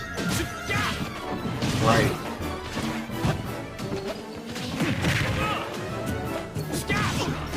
Here we are. Good stuff once again. Yeah, Max is just still an even game for the most part. Weaving in and out of the sword range as fluidly as he can right now. And the Traveler is trying to confirm whenever he can, just like that forward smash to punish the Little Mac for the lazy recovery. Yeah, very good call out there on that part. And here we are getting ourselves a little bit of neutral shaping up pretty well so far. That might be a dead shulk. Yeah, that is going to do it. Yup, last stock situation here for the second game. A very clean counter from Max right there. Oh yeah, that was good.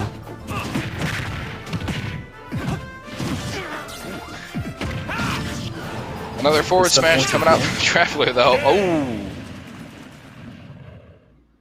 Yeah, that was a little bit hard to deal with there for Max Jazz, and the Traveler will be taking that second game.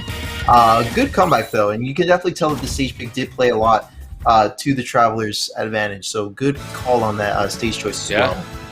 A very abrupt ending to that game with like none of the specialties of a normal kill move, but that very clean smash Monado switch, just kind of sealing the fate of Little Mac right there. That's true. Battlefield is out of the rotation now, so we might see Battlefield's out of the rotation, so it's important to keep in mind here. We do have Fountain of Dreams, however, if a triplat is what they want. This is true. Ooh. We might see Max picking that stage instead. Yeah, that'd be interesting to see here, because it does have still 3 platforms, but those platforms with hazards on will be rising and falling occasionally, so we'll see how that affects things here. Yeah. I'm not incredibly familiar with how they move in this game as compared to previous Smash titles like Melee, where this stage is used, but this should hopefully be a good showcase of what those 2 platforms moving up and down will mean for either of these characters. Yeah, it should be. So let's see how it plays out now that we have that third match in motion. Kind of the same story as we've been seeing for a while, with Max just controlling that floor space as much as he can. Very solid with all of his smash attacks normally connecting. Very solid up smash, beating out the Nair. The Buster are... Oh, yeah, that was tight right there. Yeah. Very well placed. And a KO punch on deck. Hope we might be... never mind. Yeah, sometimes it does go out super quick, doesn't it? Yeah, it's... He got hit during it, or he got hit, you know, after the 5-second mark. I was maybe looking forward to seeing one, but very solid. Another Smash Arts forward smash attack, claiming another stock for the Traveler once again. Once again, and here we are. Some more solid damage coming out here from the both of them, to be honest. But we are seeing the Traveler trying to get a little bit more neutral in. But you can see that Max Jess is staying on their toes, getting these parries everywhere they need to in order to avoid taking more damage and staying on the front. Shulk is able to rack up damage very fast if he is able to get access to that Buster Art. But right now, Max is doing a very solid job at just kind of whenever he switches to that, staying away, not letting the Traveler get as much percent as he could be. But very solid, very solidly tacking on this percent right now. And a good jump switch to get out of that upbeat. There we go. Cilio to make it back onto the stage for that Smash Monado forward throw is going to put Max Jess even further off stage. Good job using that down B though to catch out that edge guard attempt. But that forward smash once again from the Traveler will be taking that second stock and will be putting Max Jess one stock away from forfeiting this game over, because, you know, it is a best of 5, but if you don't need to lose a game, which more often than not you don't, yeah, you don't. Yeah, you want to try and bring it back this percent as quickly as possible. That was almost Max almost had a very solid option there, where he super armored through the F tilt, which probably would have killed with that smash art. But a very good call out up B, confirming that stock and only putting him at a 10% deficit, which is now. I mean, after a couple hits from Shulk, it was very gone for a while, but. Yeah, it was gone for a little bit there, but let's see how it progresses here on this last stock. We do have pretty even percents, but you can see that that Smash Monado, regardless, is going to be able to do a substantial amount of knockback and put Max Jess in quite the tricky situation. KO punch is on 70%. Deck, though. That's right. And you can see that in response, we got Traveler on the Shield Monado, but it's going to be down and out now, so either we're going to have to move out of the way or wait it out like we saw just now. Yeah. Most of the time, the Traveler's done a very solid, a very, very good job at not letting that KO punch get him punished, and a well-spaced F-tilt punishing the jab the opposite direction from Little Mac with that smash art that will certainly kill at that percent. Very good stuff from the Traveler to confirm that, to close out that game and bring this to a game 4 in his favor. Yeah, that was nice there. You see roll behind, caught him lacking with that forward tilt. Smash Monado would definitely be able to cover that as well for that entire stock and that entire game. Yeah. Seems like that jab had a lot more end lag than I would have thought it would, because it was a quick 1-2, and Shulk had plenty of time to throw out that forward tilt while he was just kind of sitting there. That's right, but let's see how things shape up here now in our game 3. We're going to be getting both the same matchups. Yeah, they seem pretty dedicated to their picks, so I don't think you'd expect too many surprise counter picks here. Yeah, I respect the dedication to their picks, especially to Little Mac, and trying to stay in and learn what he can from this matchup, because this is not a very notably good matchup for Little Mac. No, yeah, I don't think so either. But if both of them are swinging with full smash attacks like that, Little Mac might actually have the advantage in that case. That's right. Ooh, and trying to go for a punish on the platform, but that up smash, or that forward smash, is not going to be able to cover that. Here we go, Max Jess in control of the stage once again, but with a jump Monado like that, good luck covering your get up option. And a well-spaced up B, not quite closing out the stock, but probably very quick to do it, as Little Mac is sitting at 80% right now, and while Shulk still has that shield art out. That's right, and there we go. Good job getting back onto the stage. A little bit of a clank there between the two attacks. And now we got Max Jess taking the lead with that well-spaced down smash. Very good two-frame attempt, two-frame success there. Both of those players swinging down smash at a disadvantage. Little Max winning out in the end, though. I think his has slightly better frame data and a very good counter. He was using that back hit to try to kill Little Mac right now. Yeah, that's what I'm seeing here too, but I'm also seeing A tied stock count now that the Traveler is able to do a little bit of catching up. Ooh, and some good neutral to make up for as well.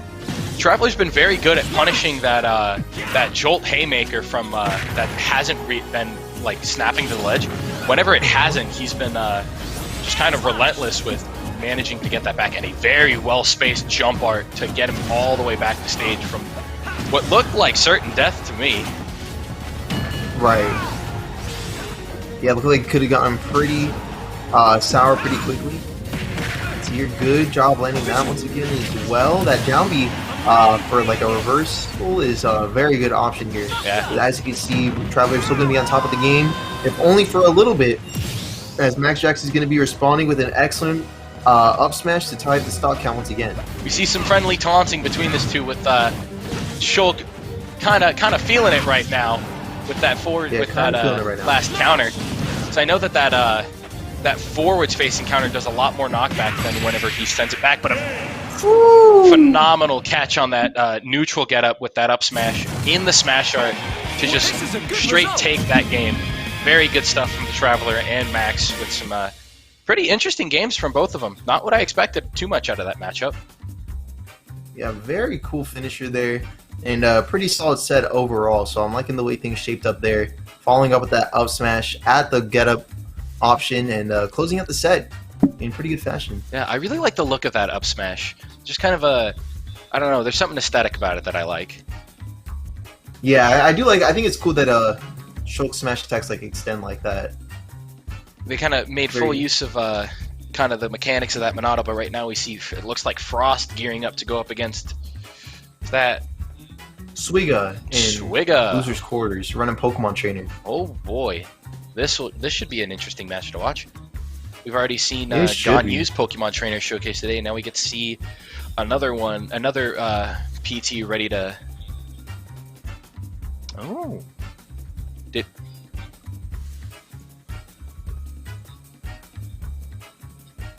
So we did see. Yeah, we did see a little bit of an upset with him being able to take out Kaylan pretty early on in the bracket tonight.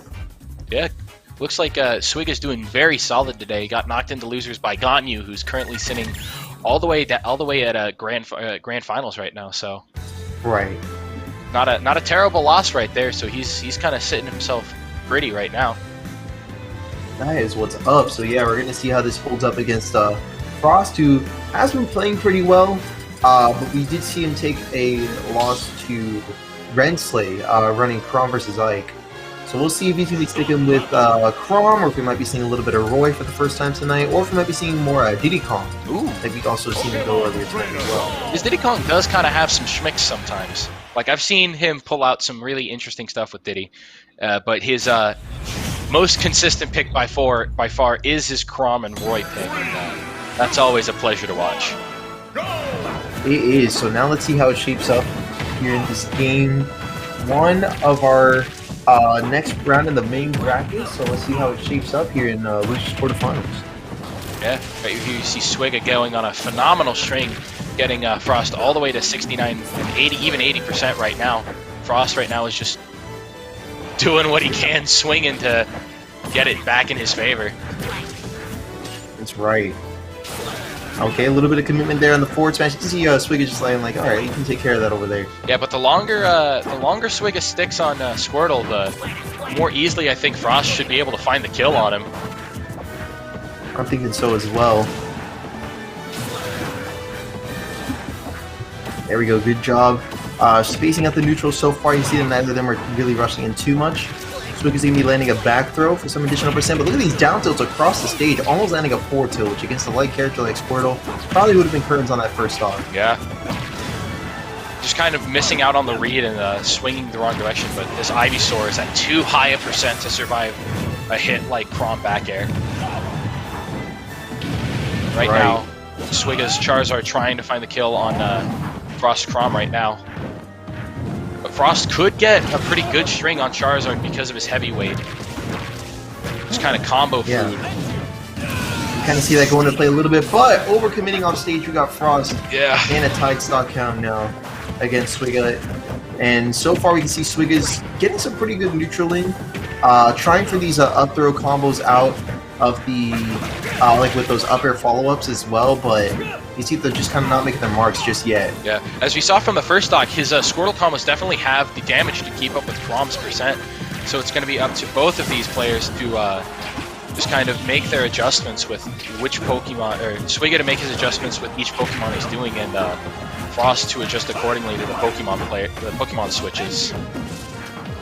That's right, we'll have to see how that plays out here. Good forward tilt though from Frost, being able to take the lead. Still 72%. You can tell that the Swigga sticking to this Charizard pick is looking pretty set on tying it up in a quick fashion. At the same time, keep in mind that damage output is going to leave you with a large hurt box that you can see Frost taking advantage of as well for 37% so far. Yeah, actually able to string together 3 nairs there, and that will confirm the stock right there. Yep, and the first game for this set, so good job on Frost calling that out and taking advantage of it as well. There's really good recognition from him, just knowing that he had the opportunity to get that that up B to connect after he snapped to ledge. Swigga just kind of falling all the way off stage with that Flame Breath, probably not what he was going for right there, but it led to you see whoever does end up winning this match does go on to play Sakam, who made his way all the way back to losers semis right now. Maybe trying to also get another attempt at Ganyu, who knocked him also into losers. Yeah, we could be seeing another attempt at that here soon. Right now we see Frost pulling out his Diddy Kong, opting to try something other than the Chrom, because that clearly was... he knows that that worked, so I think he wants to see if his Diddy is up to snuff against Swigga right now. And right now it's looking pretty good. Look at that, yeah, good start so far, yo, wasted no time to get around to it. I did talk to Frost. I played his Diddy a little bit in a previous tournament and talked to him about what he thinks Diddy's pretty good at, and just he told me that if you just let him get control of Banana, it's a different monster that you're dealing with than normal Diddy Kong. Yeah, it's completely different in that sense. Because we see him getting actually a very solid extension with that down air off of the Banana. Not leading to a kill yet, but with once again, if Swigga keeps sticking on Squirtle, that will lead to a kill very soon. Yeah, it could be leading up to that here sooner or later. But right now, there's still a pretty low percents on these 2 stocks apiece.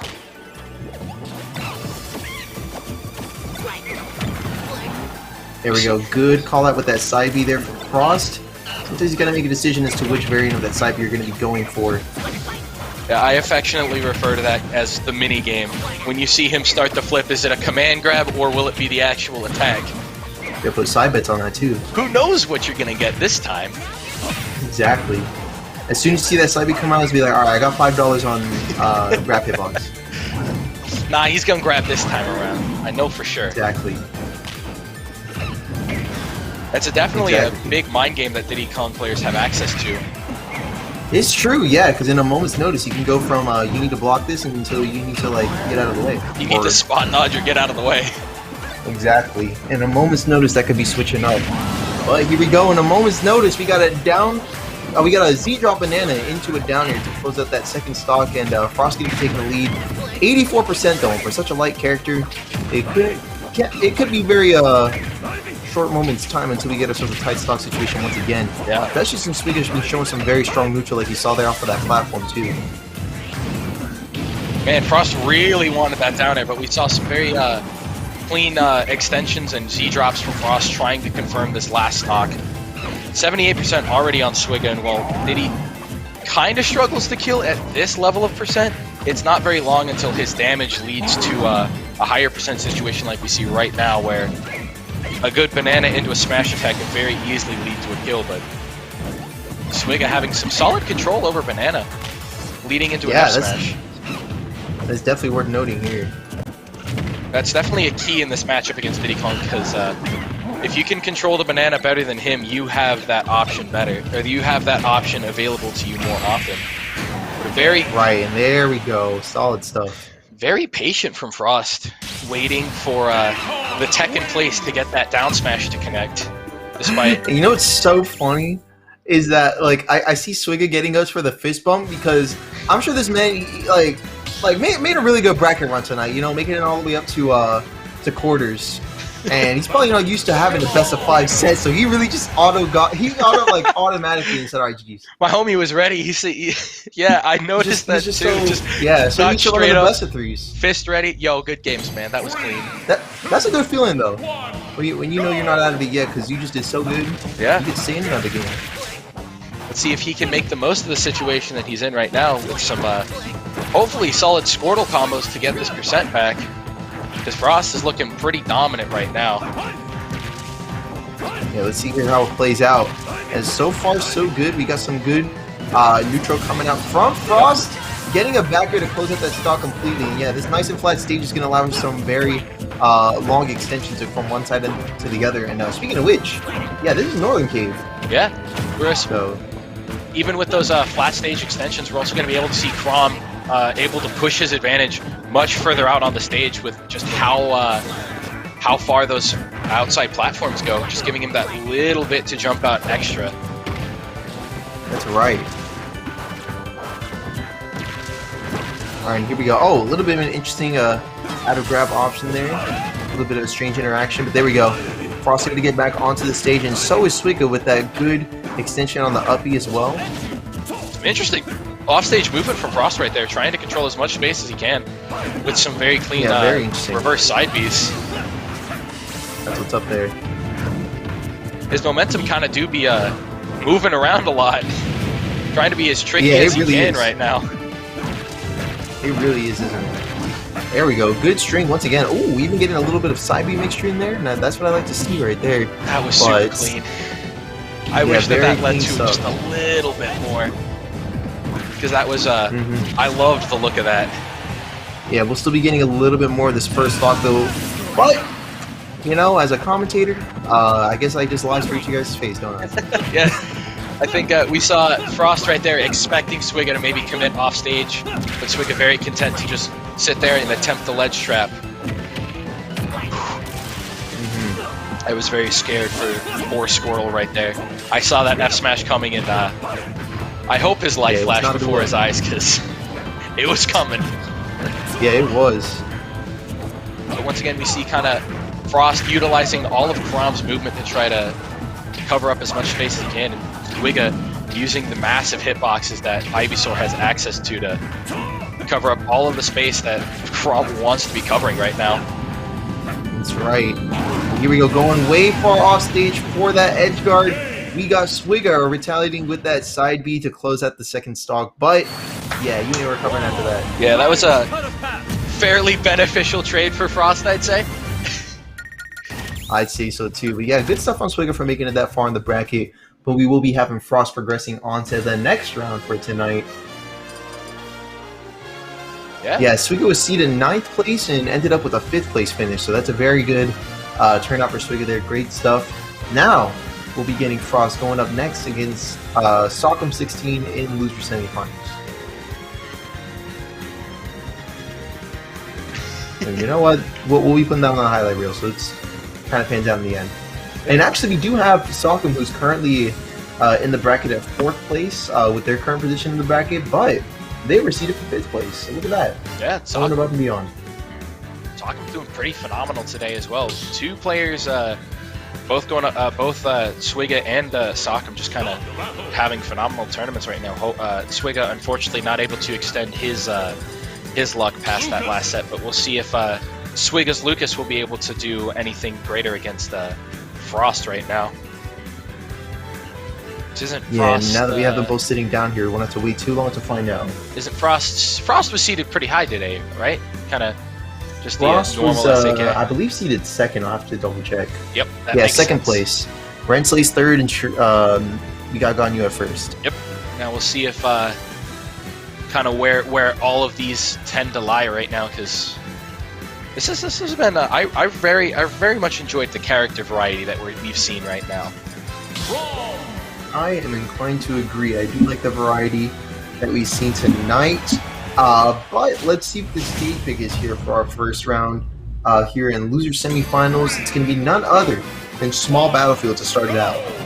the classic song Mob Smash. We'll see how both of these players fare with the kind of normal stage pick. No hazards interfering with this one right now. That's right. Lucas has some very solid hitboxes despite, you know... Ooh. Yeah, caught the jump and just didn't realize it until they were way down onto the stage. I think... And, yeah. Oh, what was that? I'm trying to think of where Sockham caught that jump. I think it might have been just out of the Usually with forward air. Actually, you just saw it again right there. Yeah. Oh, true. Yeah, it might have been PK freeze. I know a lot of these Lucases will use forward air to catch out jumps too, like you just saw there as well. But I wouldn't doubt if it was like somewhere along those lines. And that sweet spot up there hits. 102%. Oh, excellent reversal though, coming out from Frost. Yeah. You see Sockham going real far for that recovery, trying to keep himself out of harm's way as much as he can, because Crom is very capable of going out there to try to confirm a stock. That's right. Sockham is doing a very solid job at just walling out Frost right now. A decent back throw right there would actually take that stock, giving Lucas, I think, access to 3 out of 4 of his throws being kill throws. That's right. So yeah, good job on Sockham for wasting no time, taking that lead even further. 2-stock lead as of right now for Sockham. And still we have Frost able to get back onto the stage, but only to be met with that Nair. Has a block on that get up option. Up smash, not going to take the stock just yet, but a solid hit nonetheless, and there's back there to close it out on the first stock on Frost side. Let's see if Frost is able to adapt just in the game as best he can, because he's at a very strong... Sockham's got him in a very big deficit right now, and it's going to be up to him to try to bring this back as much as he can. Give himself hope for the later rounds. That's right. And right now he's doing a very solid job at breaking the zone that Sockham has set up to try to get himself back into this game. Here we go. Good up air. Or up tilts, I mean. And landing a couple of up airs actually to extend that combo even further. But I think at this percent, any solid sweet spot from Lucas should be able to take Crom stock. I would think so too, yeah, especially at this percent. That forward air sweet spot hits so often, and it's so strong. It is very strong. So here we go, still able to make it onto the ledge. We got Frost going for a jump get option. It's going to be caught out by that back throw. Almost caught by Sivy as well, which definitely would have done it for the first game. Very good recovery movement from Frost right there, avoiding every option that Sockham threw out. That's right. Oh, good awareness catching with that forward tilt, but that back throw at that percent in that part of the stage at this time of year, localized entirely on small battlefield, will be taking the first game of this set. That was really good. Yeah, 145, there's really no hope of surviving a back throw, specifically at that part of that stage, at this time of year, localized entirely on small battlefield. In small battlefield, that's right. Can we see a replay? You just did. Exactly. It started to look a lot more favored for Frost right at the end. It seemed like he started to get more into the groove that he's used to against Lucas and get around most of the options he was thrown out. So maybe trying to keep that momentum going into this next game to bring himself back with that many up airs. That's certainly a different showing than what we had last game.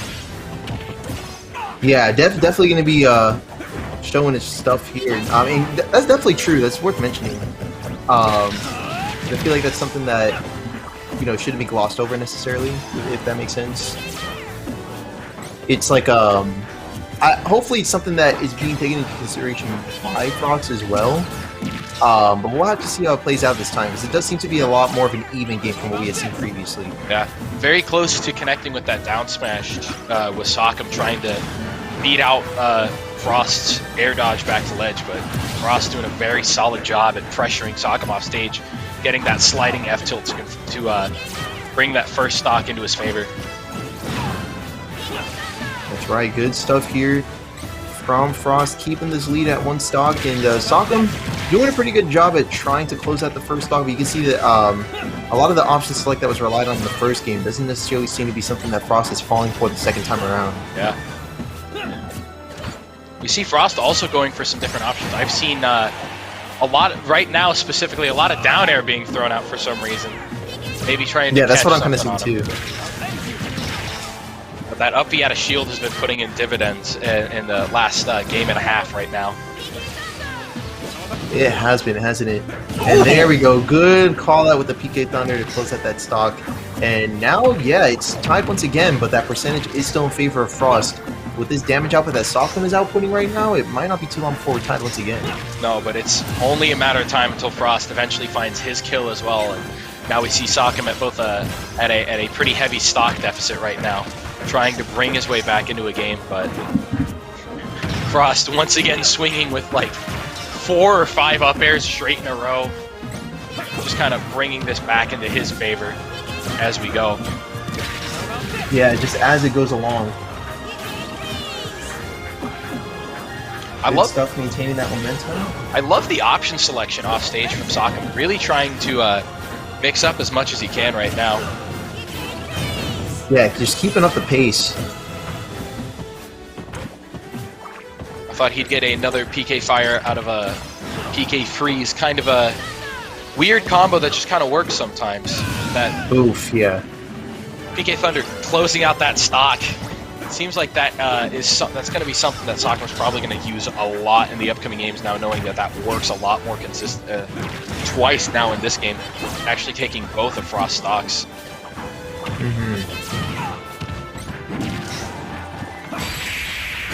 Oh, there's that forward tilt. Yup. And yeah, I don't know if you caught it earlier, like in the previous game, but it actually did catch a buff platform too. Yeah, that's a very versatile move, kind of utilizing. I think that was maybe its full range, probably the lowest I've seen that move connect in a while. Yeah, it's kind of crazy when you really break it down, but yeah, good job from Frost utilizing every part of the toolkit to take that with a one stock. And now we'll have to see how Northern Cave shapes things up. Because this Northern Cave pick, I feel like could be very beneficial for characters that do like a lot of extended streams. Yeah. Crom definitely included in that range of characters there. But as you can see here, we already got Sockman doing some good damage output for 19%. So let's see if that's something that Frost can make up for easily and even take advantage of here.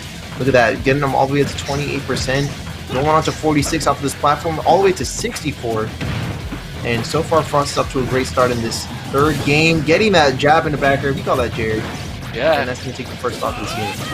Frost kind of had complete control over that first stock and bringing that back as much as he can right now with another 38% tacked on with a single string. And we see Sockman just trying to make up that lost percentage from that first game. That was interesting off-stage shenanigans from both Crom and Lucas there, and that jab actually connecting from that ledge hang, and Frost once again, that was good once again, connecting with another, I think that was Jer, or at least ledge hog back air. That was just like a down throw and just like read an option off stage with that grapple recovery with the back air. I think he went a little too... too... a good call out. Ooh, nope, still able to make it back. Yeah, Frost having full knowledge of his capabilities right now. Looking to be a very solid 3-stock right now if Sockman doesn't do something to swing it in his favor. That's right. There we go. Excellent forward tilt from Sockman. Not able to land the neutral B, however. Oh, with that PK fire, he's going to have just enough strength to close out that first stock. Getting that first stock off of Frost, maybe getting stuff to swing in his favor, because right now he does have Crom off stage. Missing out with the opportunity with that PK Thunder that could have at least put the game more in his favor, but Frost with a very excellently spaced forward tilt, once again catching Sockman with that ledge hang. Yeah, once again, here I was thinking it was going to be like a one-time thing, like a last-second effort to close out that second game, but no. Nope. Seems to be a tried-and-true finisher here against this matchup. It looks like he got that very, very soon after the ledge invincibility ran out. Some phenomenal timing from Frost right there. Yeah, that's what I was trying to notice here too. I wonder how many, because it looked like Lucas was still having the intangibility glow that most characters have on ledge when he got hit. I wonder how well timed that forward tilt was. I might go back. Yeah, and I'm kind look of curious at as well. We see finally a town and city pick. Here we go. So this should definitely make things interesting. You get a lot more verticality, especially when that middle platform is in play. Wonder who can make the most use of the of that town, of all of the moving platforms in this situation. So we see it already going way up into the sky. Yup. And I straight up forgot that this middle platform did that on this stage. Yeah, you can get some pretty janky combos with it if you're the right character, and I'm wondering if Frost will be able to manage to pull that off with like a kind of those extended up air strings that we saw last game. Right, we'll have to see. Good job going off stage already. We can see that SAK was more than ready to catch it up with that up air, and Frost needed to be down the first stock. Yeah, that up air catching out Frost's jump, I think he was good to make it back, but then Sakam caught off that jump and just kind of made it back himself cleanly while leaving Frost behind to just die. And right now it looks like Sakam's kind of got control of the game. Oh, there we go. Good catch once again. And yeah, look at these platforms go, man. You can definitely see that they're taking slight advantage of that when it's available to them. I wonder if Crom and Roy could get a jab train on those moving platforms. Just like start mash and jab and them carrying them all the way off the stage.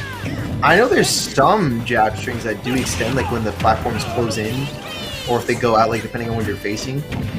It depends on where you're facing, but sometimes it does actually pan out that way.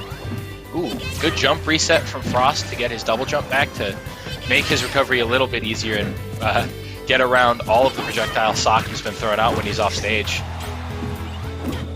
That's right. Equally good job. Oh, a little bit of a DPZ right there.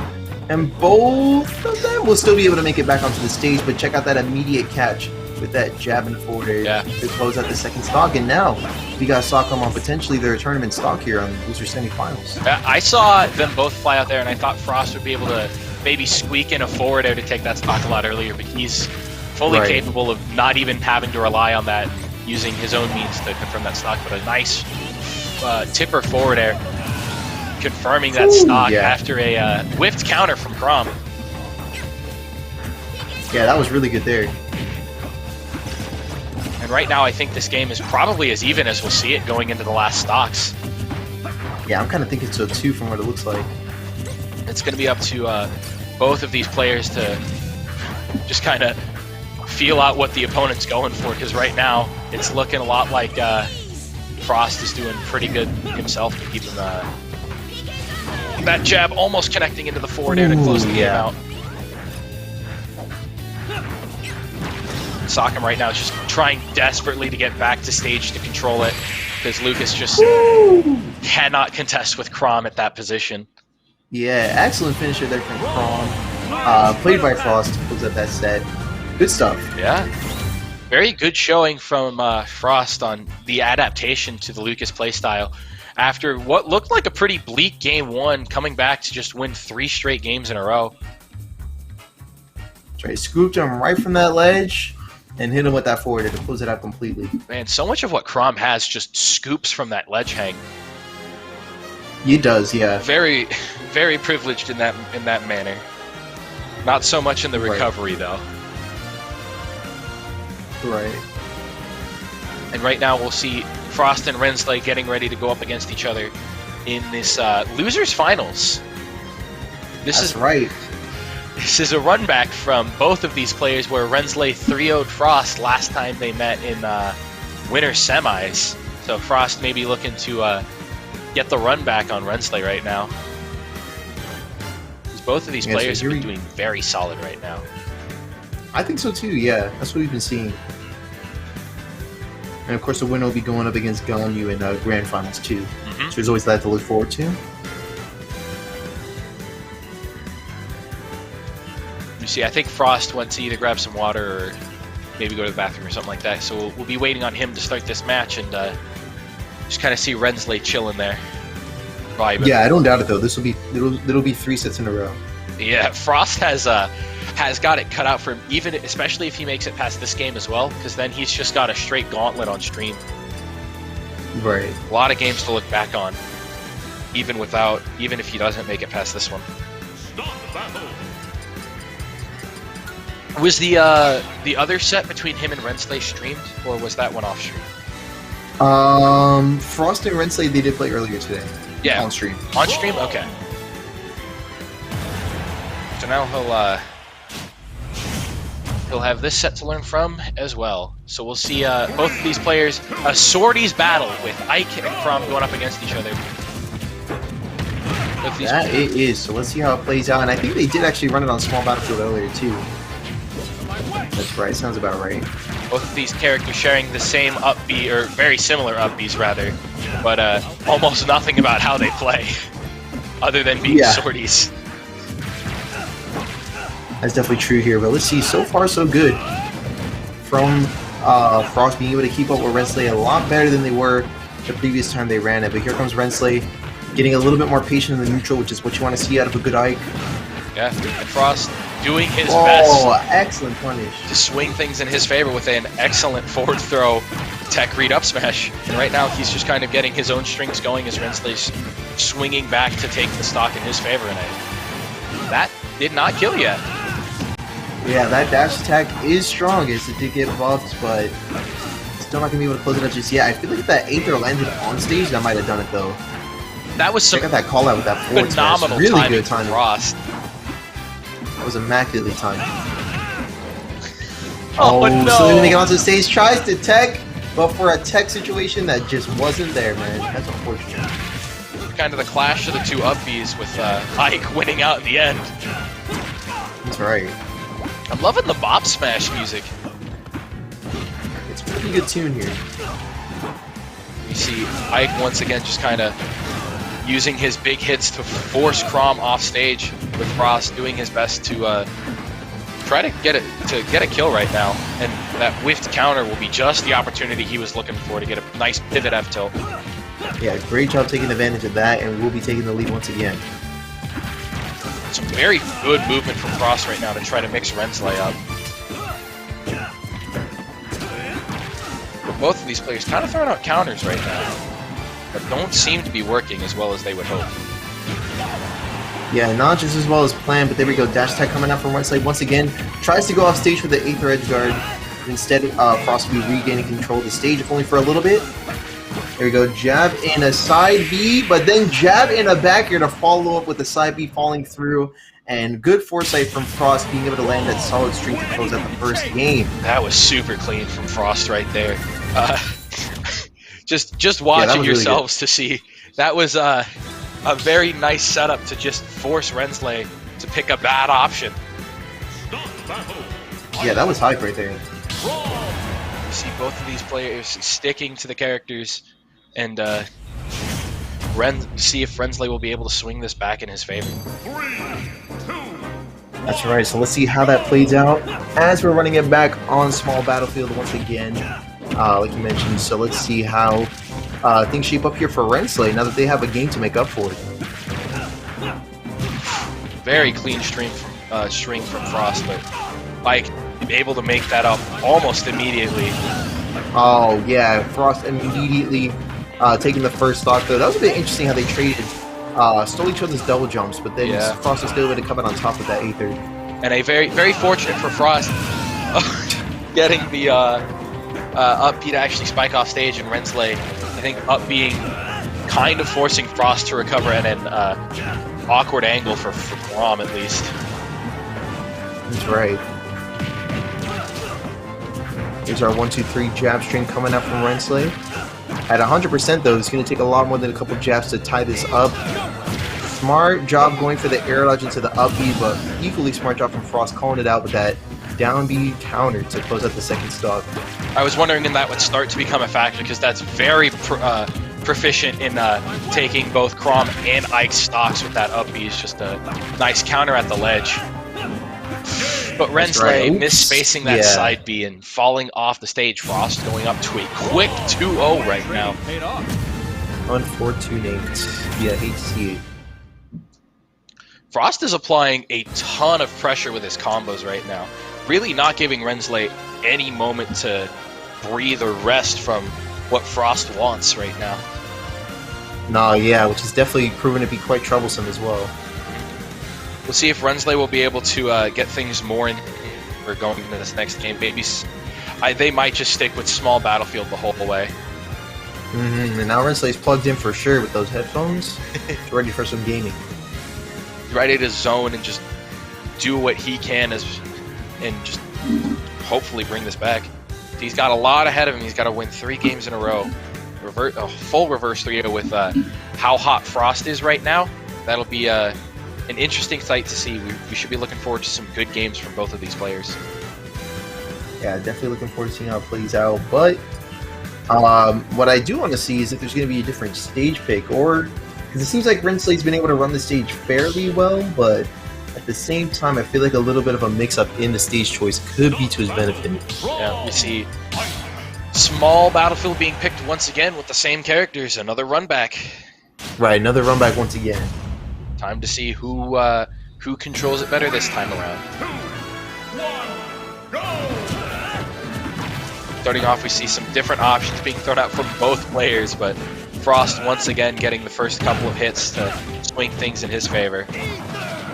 You can see here already off to a good start, and so far Frost just seems to be running this as he has been for the past couple of games. But here comes Rensley with a solid couple of up airs to put it back into his advantage, and there we go, jabbing it back air once again. We call that adhere to take the first stock of potentially the last game tonight for Rensley here, as they've only taken about 41% on this first stock. Yeah, Frost really is just making the most of every opportunity he has in killing off of that ledge. So many jabs to back airs connecting to just force Rensley to either not be able to make it back to stage by sending him too far, or just straight up killing. That's right, let's see here. Still 90% on the board here for Frost. It's starting to rise quite a bit here, as a lot of these hits are landing very cleanly for Rensley. We also see Rensley starting to try to kind of get more into his groove. He's doing a little bit better at swinging at a disadvantage, getting what he wants with a nice parry up B to take Frost's first stock off of this game 3. And here we are, starting to feel out the neutral a little bit more. Frost does have a tight stock, kind of known just want to waste any time, taking more percent than what's needed.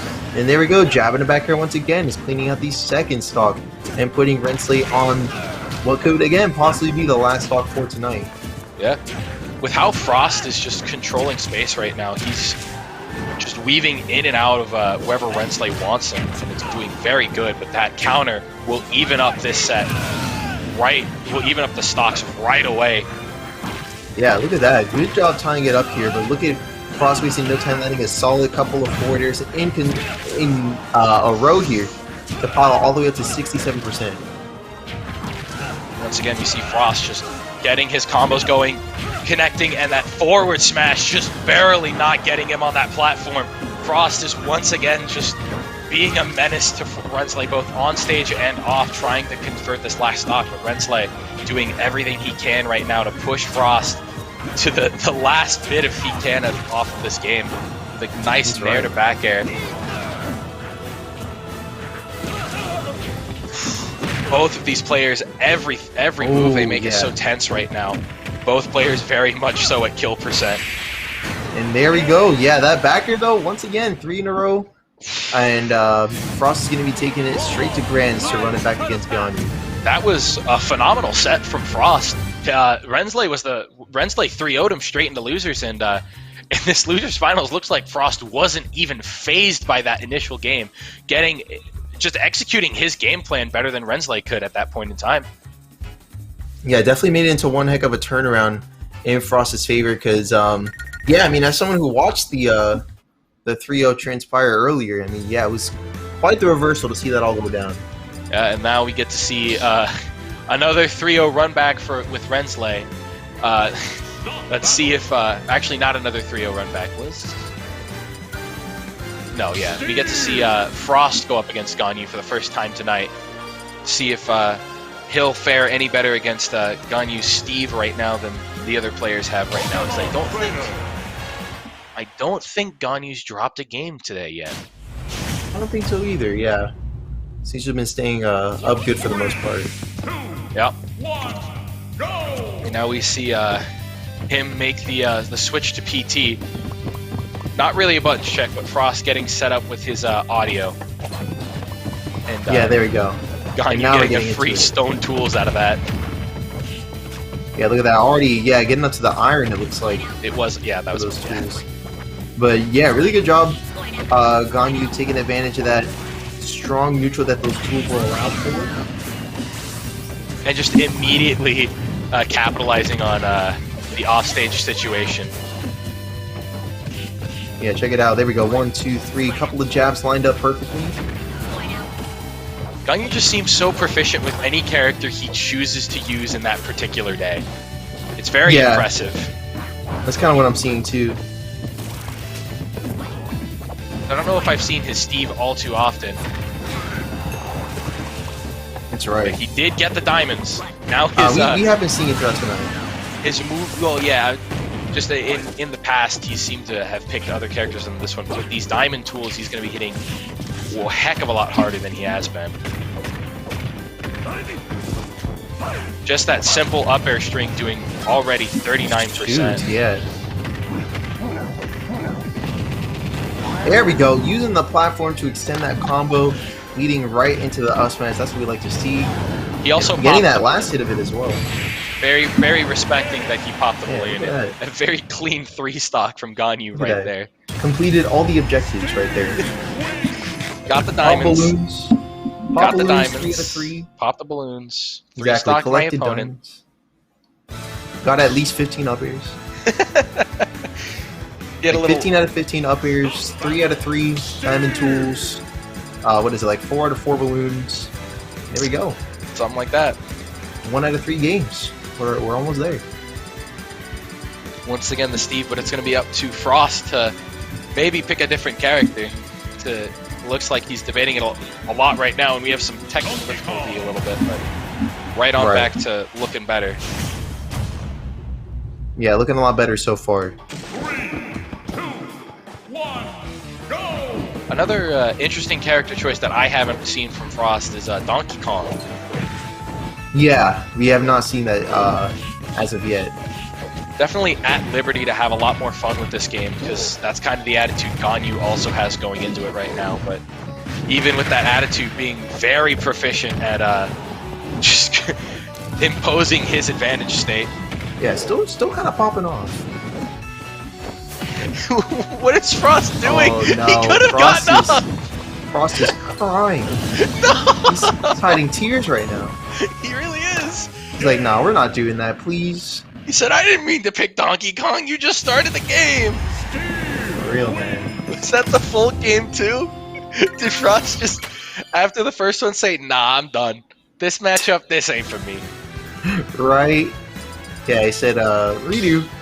I We're not hope, doing that. Stop the battle! Nah. I don't know. I will find out if after this game, if Frost doesn't take it, if they get up and shake hands, then that would have been game 2. Yeah, then that would have been game 2. Go!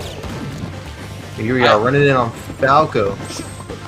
I think it was game 2. Was it? I don't know. And here we go, Steve jab all combos. across. Yeah, now we're just making the best of 7. Why not? Right now we see There we more go. of just Steve shenanigans from Ganyu Oh with my a god! phenomenal fair Right spike. through there. Exactly. You see Was it Frost different? Falco doing everything he can to get Ganyu's first stock right now, and it's doing a pretty decent job right now. Yeah, down to the But, back there, pretty solid. As soon as Ganyu starts getting those hits in, it just kind of swings over in his favor. Yeah, almost immediately. Chad Laser. In the face of Steve swinging at him, he chose to shoot gun. What a guy. Now here we have the neutral starting to shape up a little bit more. There we go, good stuff. A lot of side Bs from Frost right now in the neutral. Yeah, which is good. It's good to a certain extent. It's not it's not getting him killed at the moment, but I feel like in the future we might start seeing Ganyu being able to punish that a little bit heavier. Right. That's what I'm starting to think too here. Just kind of see them both trying to feel each other out. Frost really trying to get this first stock gone with a swing of the up smash. Oh, finding himself off stage once again, tries to go for a couple of back airs, and there it is.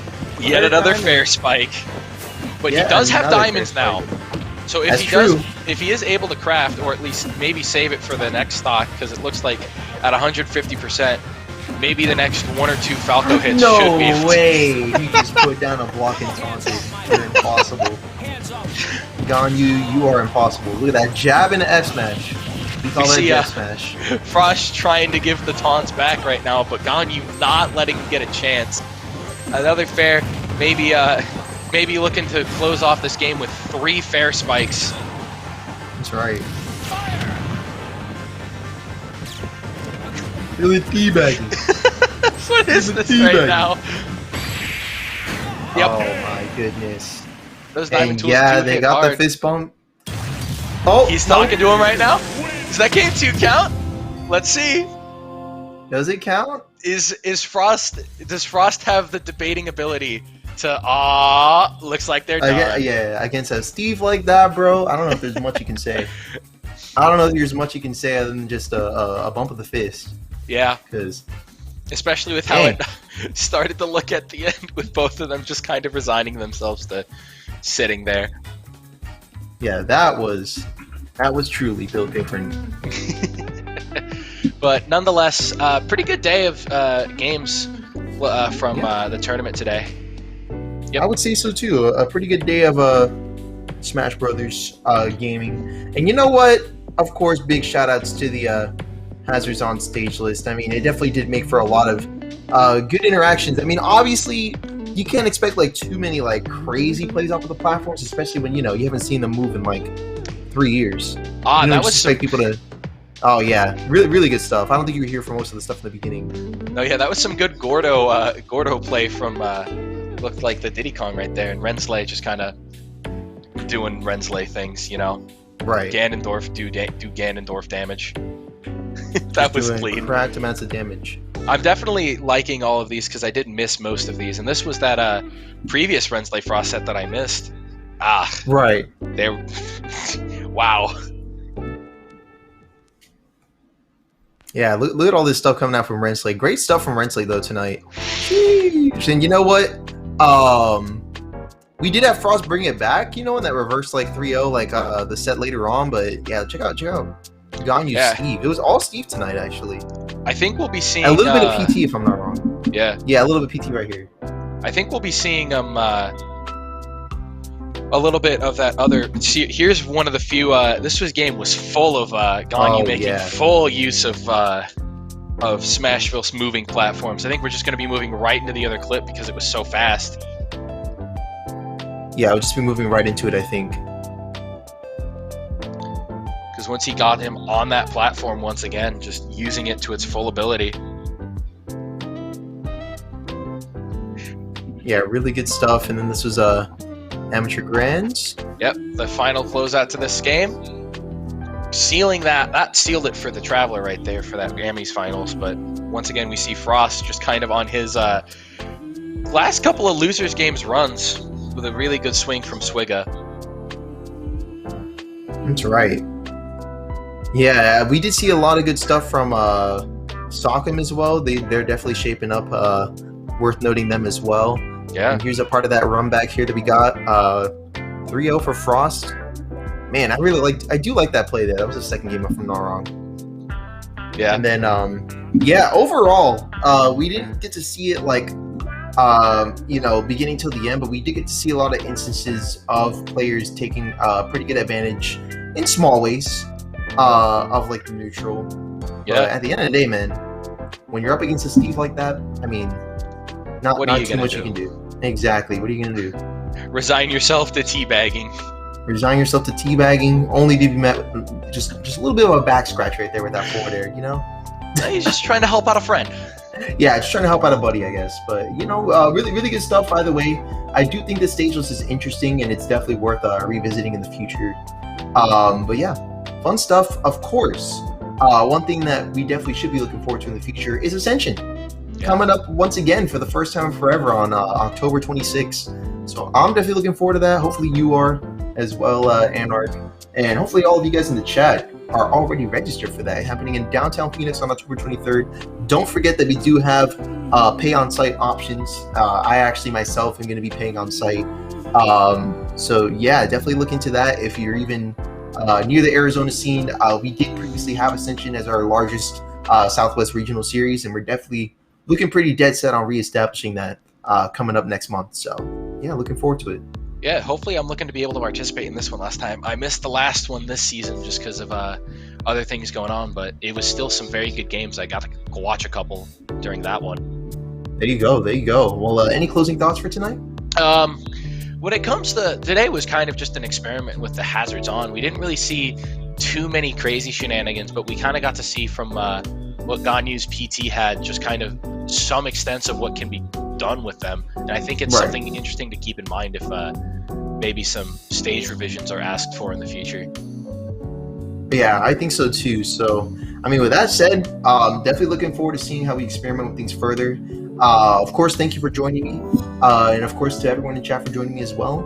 Of course, shout outs to Frank Sing Production for putting together all the production sides of things, SAK Gaming for hosting the event, and as well as Pure Smash for hosting the venue as well. Thank you to all of you guys for tuning in, and we'll see you guys on Wednesday for some more Pure Smash. See ya.